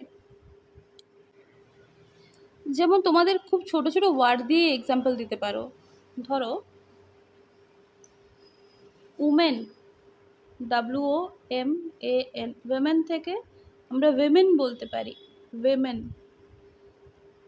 ওকে, যেমন আমরা বাংলার ক্ষেত্রে বলি না যে বল, জল, কল, ফল, এই যে একই ধরনের যে ওয়ার্ডগুলো শুধুমাত্র একটা লেটারের পার্থক্য আছে সেইগুলো। ধরো বিট, BIT, BET বলতে পারি, কন্ট্রাস্টিং পেয়ার। পিন, PIN, এখান থেকে আমরা বলতে পারি কি PINE, পাইন, কন্ট্রাস্টিং টাইপের, একটা লেটারের পার্থক্য আছে, বাকিটা সেম। তো এইগুলো কিসের জন্য ব্যবহার করা হয়, বাচ্চাদের এগুলো শেখানো হয় কেন না, যাতে তাদের প্রনাউন্সিয়েশনটা খুব ভালোভাবে শেখানো যায়, একই ধরনের পেয়ার আর কি ব্যবহার করার চেষ্টা করা হয়, তাদের প্রনাউন্সিয়েশনের জন্য কিন্তু এটা অনেক বেশি কার্যকরী। অ্যাওয়েক, অ্যাওকেন, একইভাবে। আচ্ছা, এই প্রশ্নটার আনসার করো। এক্ষুনি বললাম contrastive or minimal pairs are used for teaching learning of, কিসের জন্য ব্যবহার করা হয় কন্ট্রাস্টিভ পেয়ারকে? অবশ্যই প্রনাউন্সিয়েশনের জন্য। অপশন 3 হবে correct answer. Sounds in language, English ল্যাঙ্গুয়েজের ক্ষেত্রে সাউন্ডের কিছু বিষয় আমরা দেখব, আরও কয়েকটি বিষয় বলবো, তারপরে আছে বোধহয় তোমাদের ডিপথংস আছে। ওকে, দেখো একটা টার্ম হয় ইন্টোনেশন। ইন্টোনেশন টার্মটা জেনে রাখবে। কি ইন্টোনেশন কি? আমাদের যে পিচ বা টোন, তার যে ওপরে ওঠার নেমে যাওয়া, রাইজ ফল, এই বিষয়টাকে এই যে ভ্যারি করছে, এই ভ্যারিয়েশনটা হচ্ছে, এটাকেই বলা হচ্ছে ইন্টোনেশন। তাহলে ইন্টোনেশন হচ্ছে variation, variation in the tone or pitch বলতে পারি, এটাই হচ্ছে তোমার কি ইন্টোনেশন, মানে যেটাকে আমরা বলছি rise or fall, rise or fall. ইংলিশে আমরা যদি সাউন্ডসের কথা বলি, দেখো আমাদের অ্যালফাবেটে 26টা লেটার আছে, টোটাল আমাদের 26টা লেটার আছে। 26টা লেটার দিয়ে অনেক কিছু সাউন্ড উৎপন্ন হয়। টোটাল সাউন্ড কতগুলো হয় জানো 26টা লেটার দিয়ে? লেটার 26, সাউন্ড উৎপন্ন হয় 44টা। কটা? 44টা সাউন্ড উৎপন্ন হয়। তাহলে এই যে 26টা লেটার, তার মধ্যে কটা ভাওয়েল, কটা কনসোনেন্ট? আমাদের ভাওয়েল আছে 5টা, A E I O U, total 5টা ভাওয়েল, আর বাকি 21টা হচ্ছে তোমার কনসোনেন্ট, 21টা। প্রশ্ন এরকম হয়, এই যে 5টা ভাওয়েল থেকে কটা সাউন্ড জেনারেট হয়? ভাওয়েল রয়েছে 5টা, কিন্তু ভাওয়েল সাউন্ডের কথা যদি আমরা বলি, সাউন্ড, ভাওয়েল সাউন্ডের কথা যদি আমরা বলি, সেটা হবে তোমার 20টা। ওকে, ভাওয়েল 5টা, ভাওয়েল সাউন্ড হচ্ছে তোমার 20টা, আর কনসোনেন্ট হচ্ছে তোমার 21টা, কিন্তু কনসোনেন্ট সাউন্ডের কথা যদি আমরা বলি, সেটা হবে তোমার 24টা। টোটাল বললাম 44টা, তার মানে কনসোনেন্ট সাউন্ড কটা? কনসোনেন্ট সাউন্ড হচ্ছে 24টা, এটা কিন্তু খেয়াল রাখবে। ওকে, এই যে A to Z যে আমাদের 26টা লেটার, তার থেকে টোটাল 44টা সাউন্ড উৎপন্ন হয়। হয়েছে? এবারে আমরা আসছি ডিপথংস। ডিপথংসে কিছু এক্সাম্পল আছে, যেমন কয়েন, লাউড, ক্লাউড। দেখো এক্ষেত্রে দুটো করে ভাওয়েল কিন্তু পাশাপাশি আছে, এটাই কিন্তু কাজে লাগবে ডিপথংসের ক্ষেত্রে। বলছে a sound formed by the combination of two vowels in a single syllable. দুটো ভাওয়েলকে যখন আমরা একটা সিলেবল, একটা দলে দেখতে পাচ্ছি, in which the sound begins as one vowel, যেখানে যে সাউন্ডটা উৎপন্ন হচ্ছে একটা ভাওয়েল সাউন্ড হিসেবে উৎপন্ন হয়। দুটো ভাওয়েল একসাথে আছে, কিন্তু যে সাউন্ডটা উৎপন্ন হচ্ছে একটা ভাওয়েল হিসেবে উৎপন্ন হয়। অ্যান্ড মুভস টুয়ার্ডস অ্যানাদার, এবং মনে হয় যেন একটা ভাওয়েল থেকে স্লাইড করে আরেকটা ভাওয়েলের উপর যাচ্ছি, ওটাকেই বলা হচ্ছে ডিপথং। আর diphthong is a sound formed by combining two vowels in a single syllable, যেমন কয়েন, এন ভাবে কয়েন, সিও, এইভাবে দেখো স্লাইড করে যেন যাচ্ছে সাউন্ডটা একটা ভাওয়েল থেকে আরেকটা ভাওয়েলে, দুটো ভাওয়েল পাশাপাশি আছে। এরকম লাউড, ক্লাউড, সাইড, এগুলো কি? এগুলো হচ্ছে তোমার ডিপথং। সাইডের থেকে ডাই ওয়ার্ডটা, DIE, ডাই, এই ওয়ার্ডটা, বা রিসিভ, RECEIVE, রিসিভ, দেখো আইটা পাশাপাশি আছে। এই যে স্লাইড করে সাউন্ডটা যাচ্ছে, দুটো ভাওয়েল পাশাপাশি আছে, এবং সেটা একটা সিলেবেলের মতো, একটা মাত্র সিলেবেলের মতো কনসিডার হচ্ছে সাউন্ড প্রোডাকশানের সময়, সেটাকে আমরা বলছি কি ডিপথংস। ওকে, এবারে আসছে আর্টিকুলেটার্স। আর্টিকুলেটার্স কি না, any vocal organ that text part in production of speech sound. কথা বলার জন্য সাউন্ড, এই যে স্পিচ, যে শব্দ, স্পিচ উৎপন্ন করার জন্য যে পার্টগুলো, ভোকাল অর্গানের যে পার্টগুলো অংশ নেয়, তাদেরকে আমরা বলছি আর্টিকুলেটার্স। তাহলে মেইন আর্টিকুলেটার্স এখানে তো ছবি দিয়েছি, যেমন কী কী হতে পারে? টাং, জিভ, আপার লিপ, লোয়ার লিপ, আপার টিথ, আপার গাম, রিজ যেটা আর কি, মাড়ি, কেমন? তো এই সমস্ত বিষয় রয়েছে। তো আর্টিকুলেটার্স হচ্ছে না যেগুলো তোমার ভাষা উৎপাদনে আর কি, কথা, স্পিচ উৎপাদনে সাহায্য করছে, সাউন্ড উৎপাদনে সাহায্য করছে, সাউন্ডের কথা বলছে, স্পিচ সাউন্ড উৎপাদনে সাহায্য করছে, তাদেরকে আমরা বলছি আর্টিকুলেটার্স। ওকে, এবারে হোমোগ্রাফ জাতীয় অনেক কিছু বিষয়ে জানবো। এই পেজে আমি তোমাদের কয়েকটা বিষয় বলে দিই, যে সিনট্যাক্স, সিমান্টিক্স, ফোনিম বা মরফিম, এগুলো কি, দিয়ে আমি হোমোগ্রাফে যাচ্ছি। সিনট্যাক্সের কথা যদি বলি, সিনট্যাক্স কি? স্ট্রাকচার, সিনট্যাক্স হচ্ছে স্টাডি অফ রুলস বা স্ট্রাকচার, যেমন এই সাবজেক্ট ভার্ব অবজেক্ট, সেন্টেন্স তৈরি করার একটা স্ট্রাকচার, কিসের ক্ষেত্রে? ইংলিশের ক্ষেত্রে। তাহলে সিনট্যাক্স ইজ রিলেটেড টু, আমরা বলতে পারি, the system of rules or structure. System of rules or স্ট্রাকচারের সাথে রিলেটেড সিনট্যাক্স। আরেকটা হয় কি সেমান্টিক্স, এই ওয়ার্ডটা সেমান্টিক্স। সেমান্টিক্স আমি বললাম যে এটা মিনিংয়ের সাথে রিলেটেড। সিনট্যাক্স যদি বলি আমরা study of rules or structure or rules বলতে পারি। সেমান্টিক্স হচ্ছে স্টাডি অফ মিনিং বা সেন্স। সেমান্টিক বলতে পারি study of meaning or sense. এবারে ফোনিম, উপরে লিখছি ফোনিম।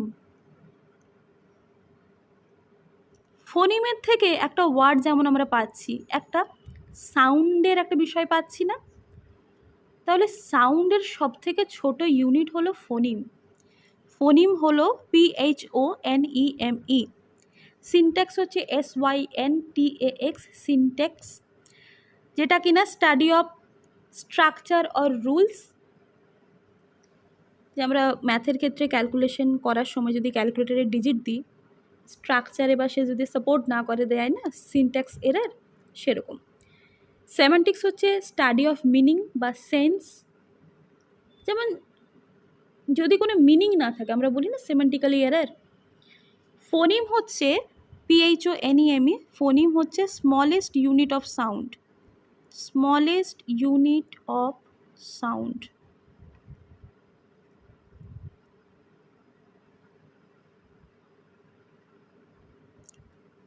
এই ফোনিম বলতে গেলে আমরা এই ধরো ABC, যে এক একটা সাউন্ড, CH PH, প্রত্যেকটা এক একটা ফোনিম। আর মরফিম কি? মরফিম আলাদা, হ্যাঁ। মরফিম স্মলেস্ট ইউনিট কিসের? না মিনিংয়ের। Smallest smallest unit of meaning. মিনিংয়ের সব থেকে ছোট ইউনিটকে আমরা বলছি কি? মরফিম। যেমন ধরো সান, SON, সান মানে পুত্র। আবার ধরো আমরা যদি বলি ওয়াটার,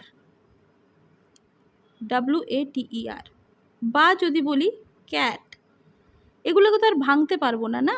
বা ক্যাপ, এগুলোকে তো আর ভাঙতে পারবো না। তাহলে এই ওয়ার্ডগুলোরই এক একটা মিনিং রয়েছে, এটাকে এত ভাঙলে এর কোনো মিনিং থাকবে না। মরফিমের উদাহরণ হচ্ছে এইগুলো। মিনিং থাকবে সেরকম ছোট ছোট ইউনিট, যেটাকে আমরা বলছি স্মলেস্ট ইউনিট অফ মিনিং। আবার বলে দিচ্ছি কি বললাম, সিনট্যাক্স হচ্ছে স্টাডি অফ রুলস বা স্ট্রাকচার, ওই যে S+V+O সাবজেক্ট ভার্ব অবজেক্ট, এটা একটা স্ট্রাকচার, ওরকম স্ট্রাকচার। সেমান্টিক্স SEMANTICS, সেমান্টিক্স।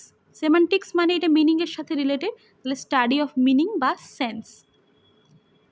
ফোনিম হচ্ছে স্মলেস্ট ইউনিট অফ সাউন্ড, যেমন ABC একটা ইউনিট, বা PH CH এই ধরনের যে এক একটা সাউন্ড। TH মানে আমরা বলি না দো, THOUGH, দো, TH একটা সাউন্ড এক্ষেত্রে। তো এগুলো হচ্ছে স্মলেস্ট ইউনিট অফ সাউন্ড। মরফিমের ক্ষেত্রে স্মলেস্ট ইউনিট অফ মিনিংকে আমরা বলছি মরফিম। ওকে, যেমন যার এক একটা মিনিং থাকবে। এবারে আমরা আসছি হোমোগ্রাফ। হোমোগ্রাফ কি? A homograph is a word that shares the same written form as another word but has a different meaning. হোমোগ্রাফ যেমন ধরো LED আর LED, একটা আমরা বলতে পারি লিড, একটাকে বলতে পারি লেড। গ্রাফটা সেম, হোমো এই ওয়ার্ডটার মিনিং হচ্ছে সেম। হোমো কথার অর্থ হচ্ছে একই। গ্রাফ মানে কিসের সাথে রিলেটেড? লেখার সাথে রিলেটেড। তাহলে লেখার ফর্মটা একই হবে, স্পেলিংটা একই হবে, কিন্তু একই জিনিসকে দুটো আলাদা জায়গায় মানে মিনিং বোঝানোর জন্য আমরা ব্যবহার করতে পারি। লেখাটা সেম, গ্রাফিংটা সেম, বানানটা সেম। যেমন ব্যাট, খেলার ব্যাট হয়, আবার ব্যাট মানে বাদুড় হয়, কাইট মানে কি হয়, চিল হয়, কাইট মানে ঘুড়ি হয়। তাহলে এগুলো কি, এগুলো হোমোগ্রাফ, মানে ওয়ার্ডগুলো সেম, কিছু ক্ষেত্রে প্রনাউন্সিয়েশনও সেম হতে পারে বা আলাদা হতে পারে, যেমন লিড আর লেড। লিড মানে যে লিড করছে, লিডার, যে নেতৃত্ব দিচ্ছে।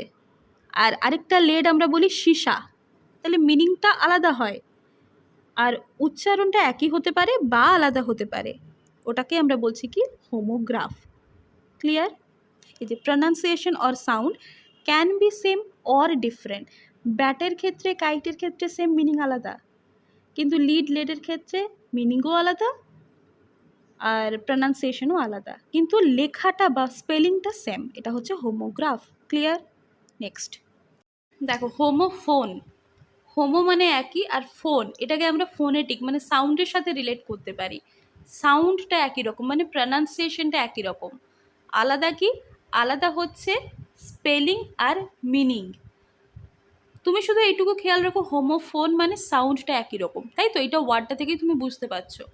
তার মানে টু, টি ডাবল ও আর টি ডাব্লিউ ও, এটা যেমন হতে পারে আবার টিও।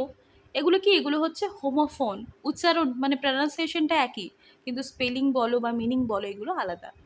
সেরকম ডাব্লিউএইচওএলই, এটা মানে হচ্ছে পুরোটা, ডাব্লিউএইচওএলই মানে হচ্ছে পুরো, সম্পূর্ণ। আর এইচওএলই হোল মানে হচ্ছে গর্ত। সেরকম নো, নো মানে হচ্ছে না, কে নো আপ টু, নো মানে হচ্ছে জানা। প্রনাউন্সিয়েশন একই, সাউন্ড একই, কিন্তু স্পেলিং আর মিনিংটা আলাদা। এবার আসছি হোমোনিম। হোমোনিমের ক্ষেত্রে আমরা এই হোমোগ্রাফ একটু আগে পড়লাম, তার সাথে কিছুটা রিলেশন পাবো। যেমন ধরো এইটা হচ্ছে হোমোগ্রাফের একটা বাউন্ডারি, যদি আমরা বলি এটা হচ্ছে হোমোগ্রাফের একটা বাউন্ডারি। ধরো এখানে অনেক কিছু ওয়ার্ডস আছে, কি পড়লাম, হোমোগ্রাফ, গ্রাফ একই। হোমো কি না গ্রাফ, গ্রাফ বলতে স্পেলিংয়ের কথা বললাম, হোমোনিমের ক্ষেত্রেও স্পেলিংটা একই থাকবে, হোমোগ্রাফও স্পেলিং একই, কিন্তু ওখানে বলা ছিল মিনিংটা আলাদা হবে। প্রনাউন্সিয়েশনটা একই হতে পারে বা আলাদা হতে পারে, যেমন লিড আর লেড, প্রনাউন্সিয়েশনটা আলাদা হচ্ছে। আবার আমি বললাম কাইট, প্রনাউন্সিয়েশন একই হচ্ছে কিন্তু মিনিংটা আলাদা, লেখাটা একই, গ্রাফটা একই। তাহলে হোমোগ্রাফের মধ্যে হোমোনিম কিছুটা সেক্টর আমরা বলতে পারি, আমরা বলছি হোমোনিম, যাদের ক্ষেত্রে মিনিংটা শুধুমাত্র আলাদা, স্পেলিং আর প্রনাউন্সিয়েশন সেটা একই। Sweet, sweet, night, kite, kite, bat, bat. এগুলো কি, এগুলো হচ্ছে তোমার মিনিংটা আলাদা, কিন্তু এর স্পেলিংটা তুমি যদি বলো, স্পেলিংটাও একই, আবার প্রনাউন্সিয়েশন সেটাও কিন্তু একই। তো এগুলোকে আমরা বলছি কি, এগুলোকে আমরা বলছি হোমোনিম। সুইট মানে আমরা বলি এটা তোমাকে সুইট করছে। আবার মামলা অর্থ, মামলা মোকদ্দমা অর্থও আমরা ব্যবহার করি, পোশাক অর্থে ব্যবহার করছি, মিনিংটা আলাদা, স্পেলিং প্রনাউন্সিয়েশন একই। তাহলে homonym is a part of homograph আমরা বলতে পারি। ওকে, এবারে আসছি আমরা দুটো ওয়ার্ড, বিআইসিএস আর সিএএলপি, বিক্স আর কাল্প। এই দুটো জিনিস কি, ফুল ফর্মটা আমরা লিখে রাখবো, তোমরাও লিখে রাখবে। বিক্স, বিক্সের ফুল ফর্ম কি বলো তো? বেসিক ইন্টারপার্সোনাল, মানে অন্ত যেটাকে আমরা বলি, আন্ত কিন্তু না, আন্ত মানে নিজের মধ্যে, ইন্ট্রা হয়ে যেত। এটা বলছে বেসিক ইন্টারপার্সোনাল, দুজন আলাদা মানুষের মধ্যে, basic interpersonal communication skills, communication এখানটায় লিখে দিলাম, কমিউনিকেশন স্কিলস। বিক্সের full form basic interpersonal communication skills. Inter, এইটা কিন্তু তোমাদের ধরো ফুল ফর্ম চাইলো, এই জায়গাটায় অনেক বড় একটা গেম চলে যায়। কখনো ইন্ট্রা যদি লেখা থাকে, তুমি যদি ভালো করে না দেখো আনসার ভুল হয়ে যাবে। ওকে, তুমি ধরো অন্য কারোর সাথে কমিউনিকেট করছো, তাহলে সেক্ষেত্রে যে স্কিল ব্যবহার করবে সেটা হচ্ছে বিক্স। দেখো অনেক সময় তুমি ক্লাসে দেখেছো বা তোমার বন্ধুদের ক্ষেত্রে, তোমার ক্ষেত্রে তুমি দেখেছো যে এমন অনেকে থাকে যারা খুব ইজিলি কমিউনিকেট করতে পারে অন্যান্য মানুষের সাথে, খুব ভালোভাবে কথা বলতে পারে, গুছিয়ে কথা বলতে পারে। তার মানে কি? তার মানে তার মধ্যে এই বিক্সটা খুব ভালোভাবে ডেভেলপড হয়েছে। এই স্কিলটা, বেসিক যে ইন্টার পার্সোনাল স্কিল, সেটা খুব ভালোভাবে ডেভেলপড হয়েছে। ওকে, এটা একটা লিঙ্গুইস্টিক স্কিল, যেটা কিনা face to face interaction, social interaction যেটা ফেস টু ফেস হয়, সেই জন্য আমরা প্রতিদিন ব্যবহার করি। এবারে আসছি আমরা CALP, কাল্প বলতে কি বুঝি। এখানে লিখছি আমি C for cognitive, C for cognitive academic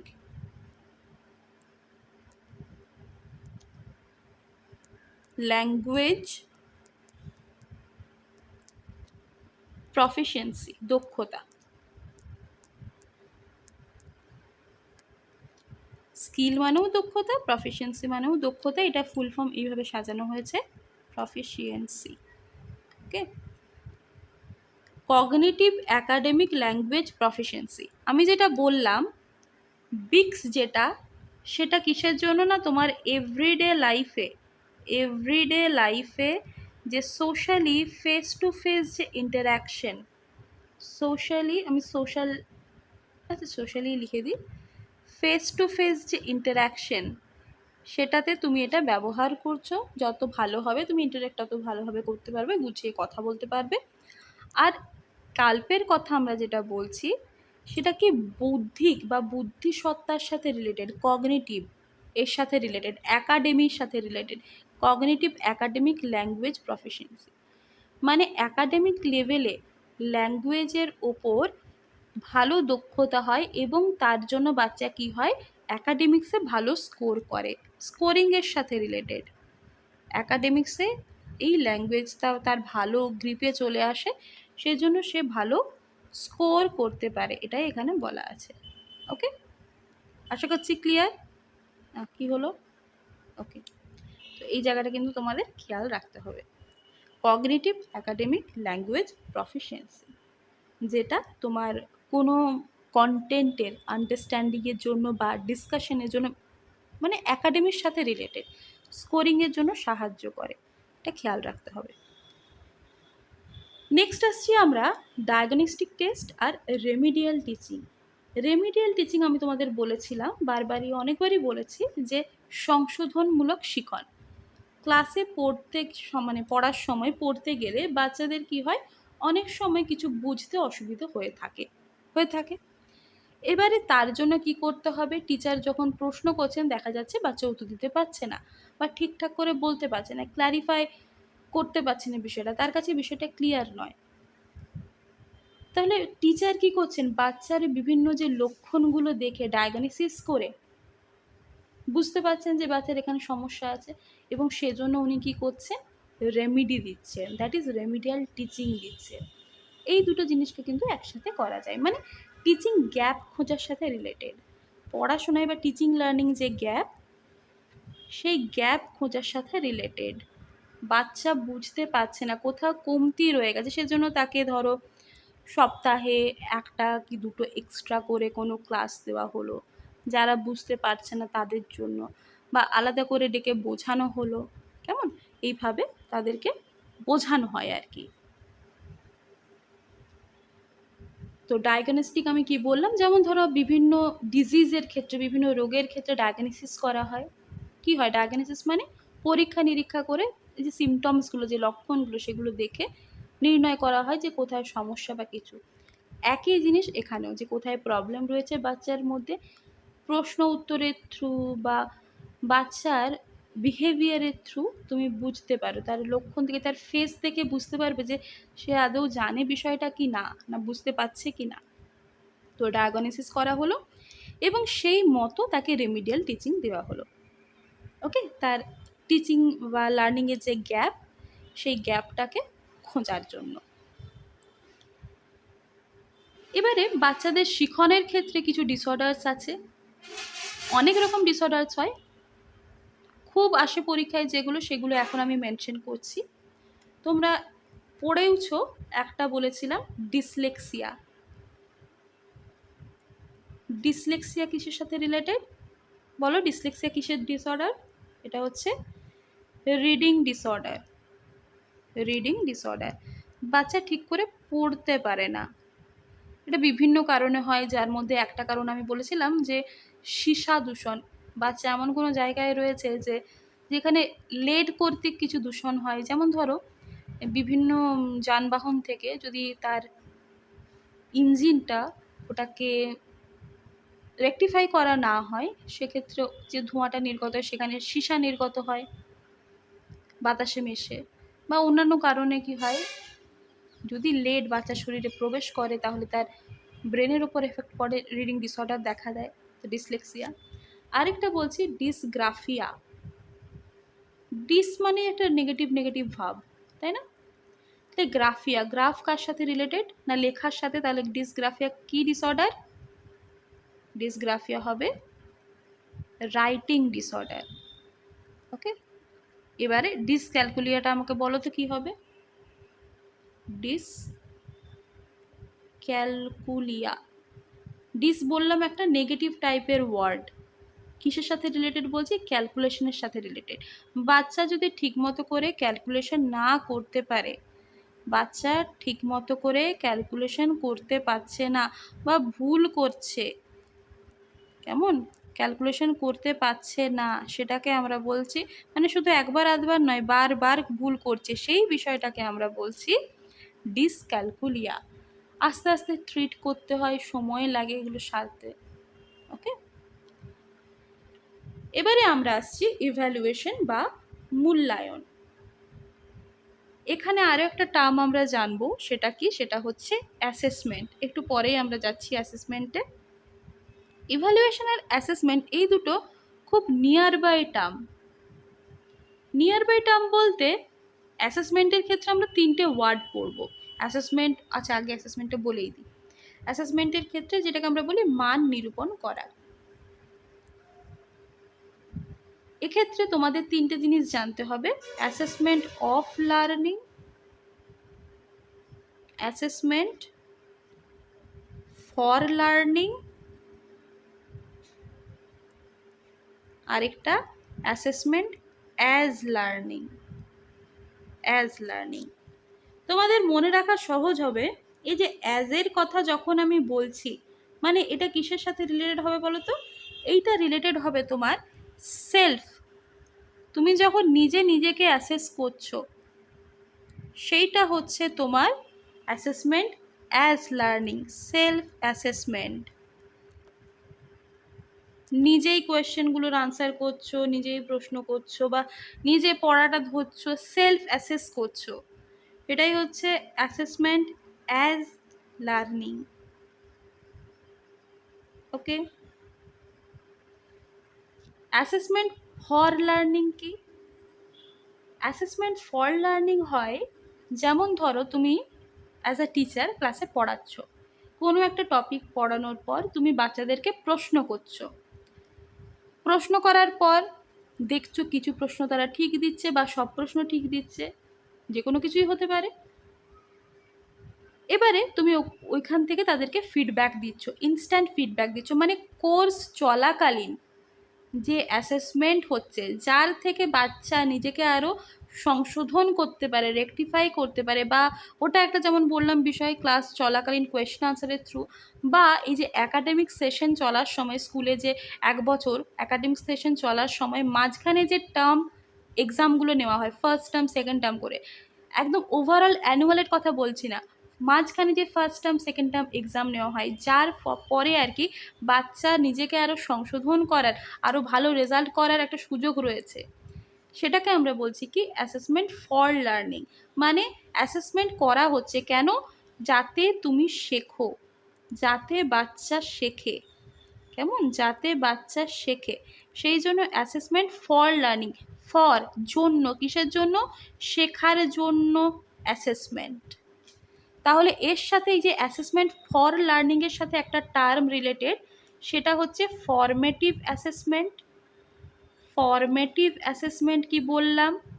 যে এটা হতে পারে ক্লাস চলাকালীন যখন তুমি বাচ্চাদেরকে প্রশ্ন করছো, বাচ্চারা আনসার করছে, তুমি ফিডব্যাক দিচ্ছ। ফিডব্যাক এটা রিলেটেড কার সাথে? ফর্মেটিভ অ্যাসেসমেন্টের সাথে, বা আমরা বলতে পারি ফর্মেটিভ ইভ্যালুয়েশনের সাথে। কেমন? এটা একটা বিষয়।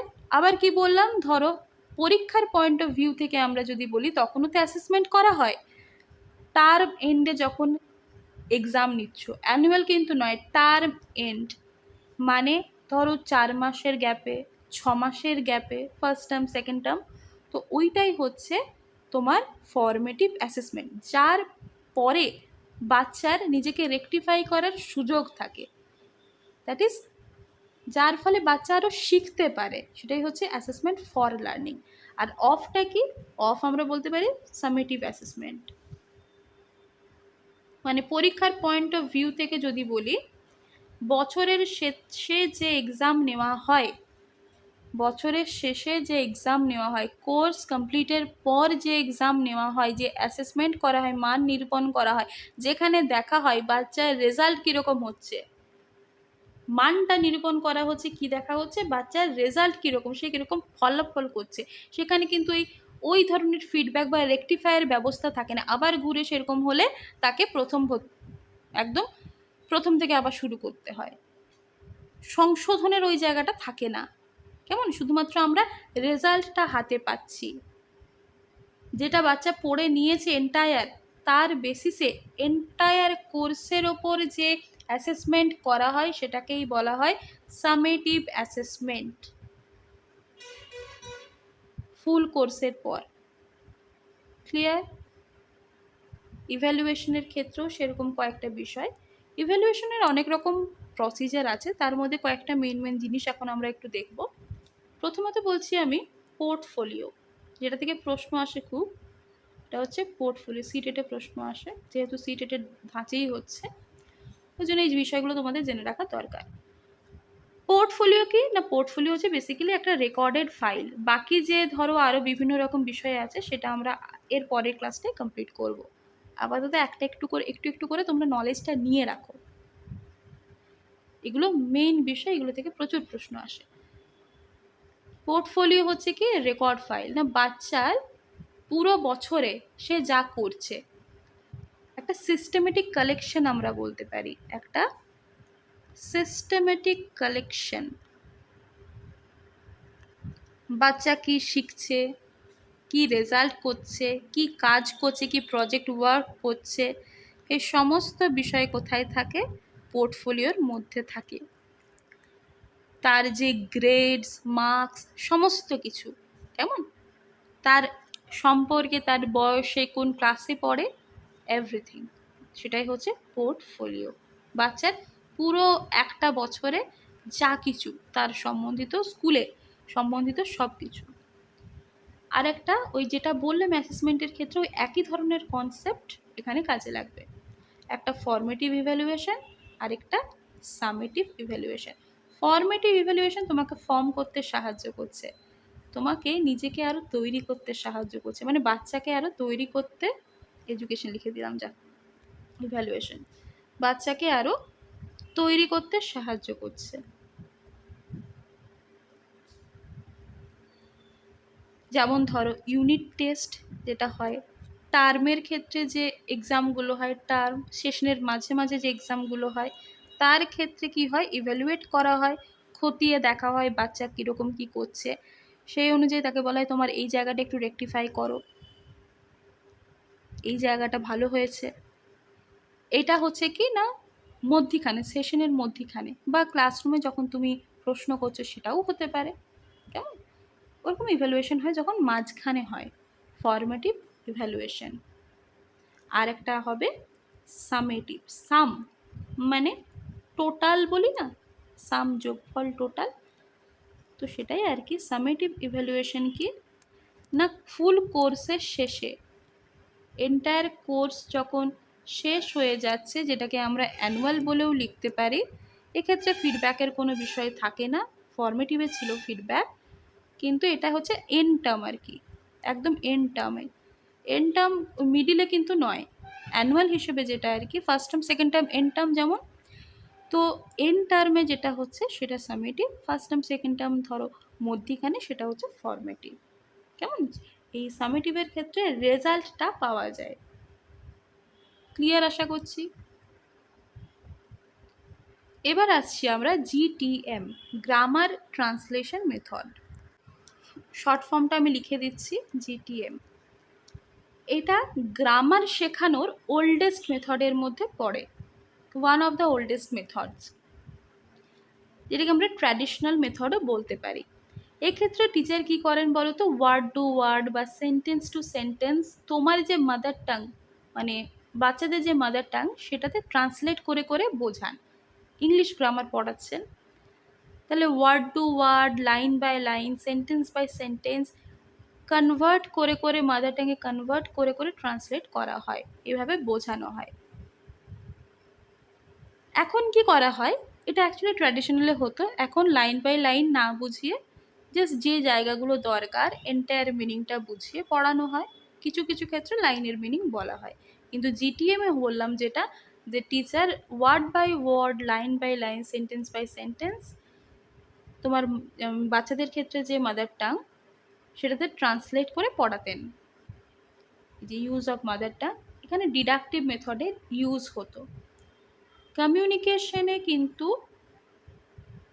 খুব কম জোর দেওয়া হতো, কমিউনিকেশনে স্টুডেন্টদের সাথে কমিউনিকেশনে কম জোর দেওয়া হতো, কেননা যেহেতু টিচার ট্রান্সলেট করে পড়াচ্ছেন। তা ওল্ডেস্ট মেথড খুব একটা প্রচলিত নয় এখন, মানে খুব উপযোগী সেটা বলবো না, ঠিক আছে, খুব একটা উপযোগী নয় আর কি গ্রামার ট্রান্সলেশন মেথডটা। ঠিক আছে, তো এটাও গেল। এবারে আসছি আমরা টোটাল ফিজিক্যাল রেসপন্স। এখান থেকেও প্রশ্ন আসে, এই বিষয়টা কি, টোটাল ফিজিক্যাল রেসপন্স মেথডটা কি। দেখো, total physical response method is propounded by James Asher. James Asher এই মেথডটা প্রপাউন্ড করেছেন বা উদ্ভাবন করেছেন, who was an experimental psychologist. Young children acquire their knowledge in their initial years in the form of commands or encouragement to act। মানে বাচ্চারা কি হয় না, যখন ছোট থাকে, বিষয়টা বোঝো যে বাচ্চারা যখন ছোট থাকে তারা কিভাবে শেখে, এন্টায়ার তাদের যে বডি রেসপন্সের মাধ্যমে তারা বিভিন্ন কিছু শেখে। যেমন বাচ্চাদেরকে বলে stand up, sit down, touch your nose, touch your head, turn around, hold your pencil, hold your pen. তো এইভাবে কি হয়, তাদের যে বডিলি রেসপন্সের মাধ্যমে তারা শিখছে, এটাকেই বলা হচ্ছে টোটাল ফিজিক্যাল রেসপন্স মেথড। ওকে, যেখানে লিসেনিংও ইনভলভ আছে, যেখানে তারা ফিজিক্যালি অ্যাক্টিভও আছে, এটা তোমাদের খেয়াল রাখতে হবে, এটাই এখানে বলা আছে। এই রিলেটেড একটা প্রশ্ন আছে, দেখো অপশনগুলো আমি দিয়ে দিই 1 2 3 4 করে। এই প্রশ্নটা বলেছে, the method that is based on the coordination of language and physical movement. Language বলছে স্ট্যান্ড আপ, সেট ডাউন, এবং বাচ্চাদের কী হচ্ছে, ফিজিক্যাল মুভমেন্ট হচ্ছে। তাহলে কোন মেথড বাচ্চারা যখন শিখছে যেখানে ল্যাঙ্গুয়েজ আর ফিজিক্যাল মুভমেন্ট দুটোর কোঅর্ডিনেশনের মাধ্যমে শিখছে, কি হবে? Option 2, total physical response. কেমন? এই প্রশ্নটাই থাকে এই ধরনের আর কি, এটা সিটেটা দিয়েছিল, তো এটা একটু খেয়াল রাখবে। ওকে, এবারে প্রাইমারি টেট 2022-এ রেমিডিয়াল টিচিংয়ের ওপর একটা প্রশ্ন এসেছিল, এটা একটু দেখো তো আনসার করতে পারবে, বলো কি হবে।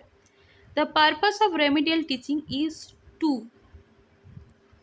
রেমিডিয়াল টিচিংয়ের পারপাস কি, উদ্দেশ্য কি? ইন্ট্রোডিউস নিউ ল্যাঙ্গুয়েজ আইটেমস, বিভিন্ন যে নতুন ভাষার যে আইটেমগুলো ইন্ট্রোডিউস করা, নাকি টেস্ট রিসেন্টলি টট ল্যাঙ্গুয়েজ আইটেমস, যেগুলো এক্ষুনি পড়ানো হলো সেগুলোকে টেস্ট করা ল্যাঙ্গুয়েজ রিলেটেড, নাকি teach again the language items not properly learn, যেগুলো ঠিকঠাকভাবে বাচ্চারা শিখতে পারেনি ল্যাঙ্গুয়েজের ক্ষেত্রে, যেহেতু এটি ল্যাঙ্গুয়েজের বেসিসে প্রশ্নটা ছিল, সেটাকে আবার শেখানো, না teach again the language items already learn, যেটা শিখে গেছে সেটা শেখানো, কি হবে?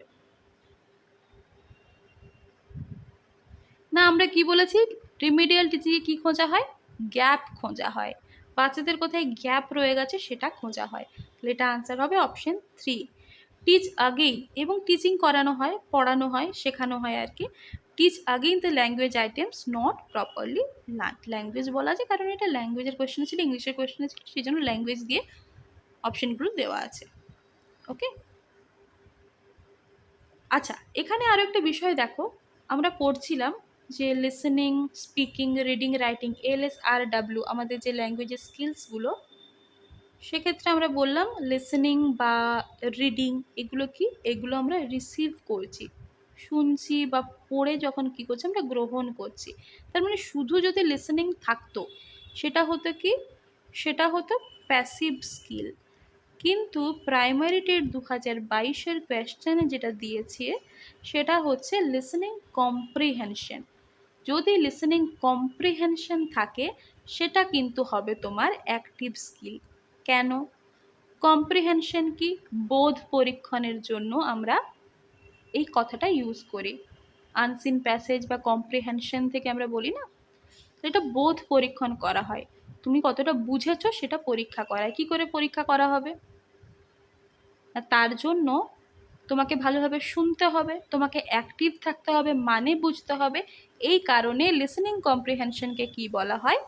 অ্যাক্টিভ স্কিল বলা হয়, because it requires the listener to actively engage with the speaker. যিনি বলছেন, লিসেনিং কম্প্রিহেনশন, একজন কম্প্রিহেন্ড করছে, একজন প্যাসেজটা পড়ছে, তুমি শুনে শুনে বলছো, তুমি শুনছো আর কি, শুনে শুনে বলছো না, তুমি শুনছো, তার মানে কি তোমাকে অ্যাক্টিভ থাকতে হচ্ছে, সেজন্য এটাকেই বলা হচ্ছে, লিসেনিং কম্প্রিহেনশনকে বলা হচ্ছে অ্যাক্টিভ স্কিল। ক্লিয়ার আশা করছি। আচ্ছা শেষ করার আগে আমি দুটো জিনিস বলবো। একটা হচ্ছে CCE এর ফুল ফর্ম জিজ্ঞাসা করা হয় ইভ্যালুয়েশনের ক্ষেত্রে। CCE এটা কি? CCE এর ফুল ফর্ম কেউ জানি? কন্টিনিউয়াস কম্প্রিহেন্সিভ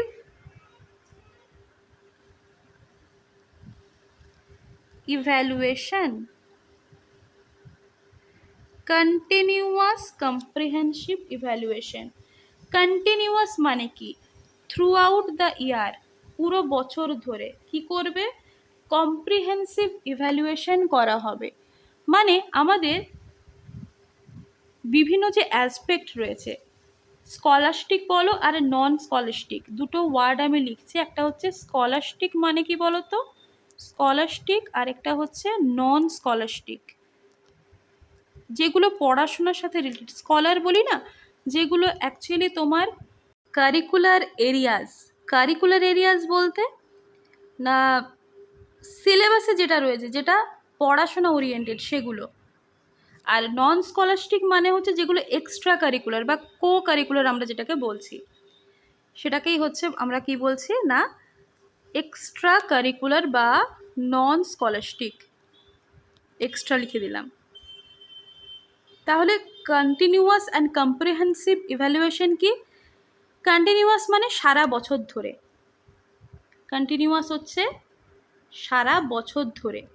আর কম্প্রিহেন্সিভ যে ইভ্যালুয়েশন, কম্প্রিহেন্সিভ ইভ্যালুয়েশন মানে তো মূল্যায়ন, কম্প্রিহেন্সিভ বলছি না ইন হলিস্টিক ম্যানার।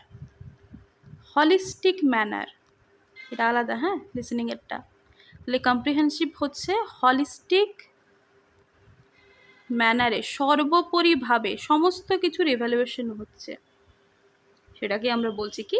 CCE। এবারে ইভ্যালুয়েশনকে আমরা ভাগ করতে পারি, যেমন অ্যাসেসমেন্ট, মেজারমেন্ট হিসেবে ভাগ করতে পারি। তো অ্যাসেসমেন্ট আমি বললাম, আবার মেজারমেন্ট কী হবে বলো তো? এরকমভাবে আমরা লিখতে পারি, এখানে লিখছি, ধরো ইভ্যালুয়েশনকে আমরা এইভাবে দুভাবে লিখতে পারি, অ্যাসেসমেন্ট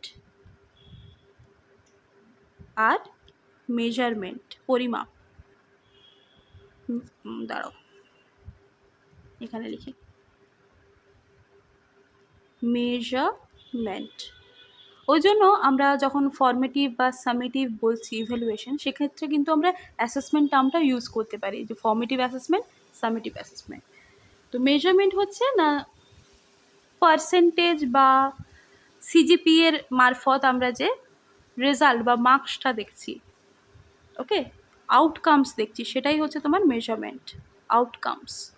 সেটা পার্সেন্টেজ হতে পারে, CGPA হতে পারে, সেই বিষয়টা আর কি। আর অ্যাসেসমেন্ট বললাম না যে ক্ষেত্রে কখনো কখনো আমরা দেখি প্রপার ফিডব্যাক যেটা ফর্মেটিভের ক্ষেত্রে পাই, সামেটিভের ক্ষেত্রে আমরা দেখলাম যে টার্ম শেষে সে কতটা কি ফল করছে সেটাও আমরা দেখতে পাই। সেটার মধ্যে ইনক্লুডেড রয়েছে কিছুটা হলো মেজারমেন্ট, কিন্তু সেটা অনেক কিছু বিষয় নিয়ে, সামেটিভ অল ওভার এন্টায়ার বিষয় নিয়ে দেখা হয়। কেমন? তো এই বিষয়টা আমাদের খেয়াল রাখতে হবে। এই গেল সিসিই। আরেকটা বিষয় তোমাদের বলে দিই, তোমাদের আমি গতকাল রাত্রিবেলায় একটা কোয়েশ্চেন সেট দিয়েছিলাম, 90টা কোয়েশ্চেন্স ছিল টেলিগ্রাম গ্রুপে, পেডাগজি রিলেটেড, এবং ইভিএসের বোধে 30টা মতো কোয়েশ্চেন ছিল, 60টা পেডাগজি আর 30টা ইভিএস জিকে। তো ওখানে তোমরা একটা টার্ম পেয়েছিলে RCEM, এটা কি বলে দিই। RCEM মানে হচ্ছে regional college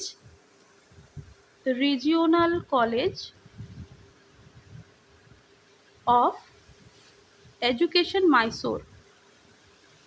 regional college of education কোথাকার? না মাইসোরের। রিজিওনাল কলেজ অফ এডুকেশন কোথাকার? মাইসোরের। এই যে কলেজটা, এটা একটা অ্যাপ্রোচ দেয় কিসের জন্য? ইনস্ট্রাকশনাল যে অবজেক্টিভস সেটা লেখার জন্য, একটা নতুনভাবে। এটা প্রফেসর দেবে, এটা মনে রাখতে হবে না, প্রফেসর দেবে এই অ্যাপ্রোচটা দেন। অ্যাপ্রোচটাতে কি বলা আছে সেটা তোমাদেরকে একটু খেয়াল রাখতে হবে। প্রশ্ন থাকে যে RCEM এর জন্য কোন সিকোয়েন্সটা বা কোন ডোমেনগুলো রয়েছে এর আন্ডারে, সেটা একটু বলে দিই ব্যাস, তাহলে আজকের মতো কমপ্লিট। এখানে বলা আছে 4টে ডোমেনের কথা। নলেজ, আন্ডারস্ট্যান্ডিং, নলেজ মানে জ্ঞান, আন্ডারস্ট্যান্ডিং মানে যেটাকে আমরা বলি বোধ, তারপর অ্যাপ্লিকেশন, অ্যাপ্লাই করা, আর আর হচ্ছে ক্রিয়েটিভিটি। এই 4টে হচ্ছে তোমার অ্যাপ্রোচ ইনস্ট্রাকশনাল অবজেক্টিভসের ক্ষেত্রে, যেটা RCEM এ বলেছিলেন আর কি, প্রফেসর দেবে বলেছিলেন। নলেজের মধ্যে দেখো রিকগনিশন, এই বিষয়গুলো পড়বে, যে কোনো কিছু রিমেম্বার করা, স্মরণ করা।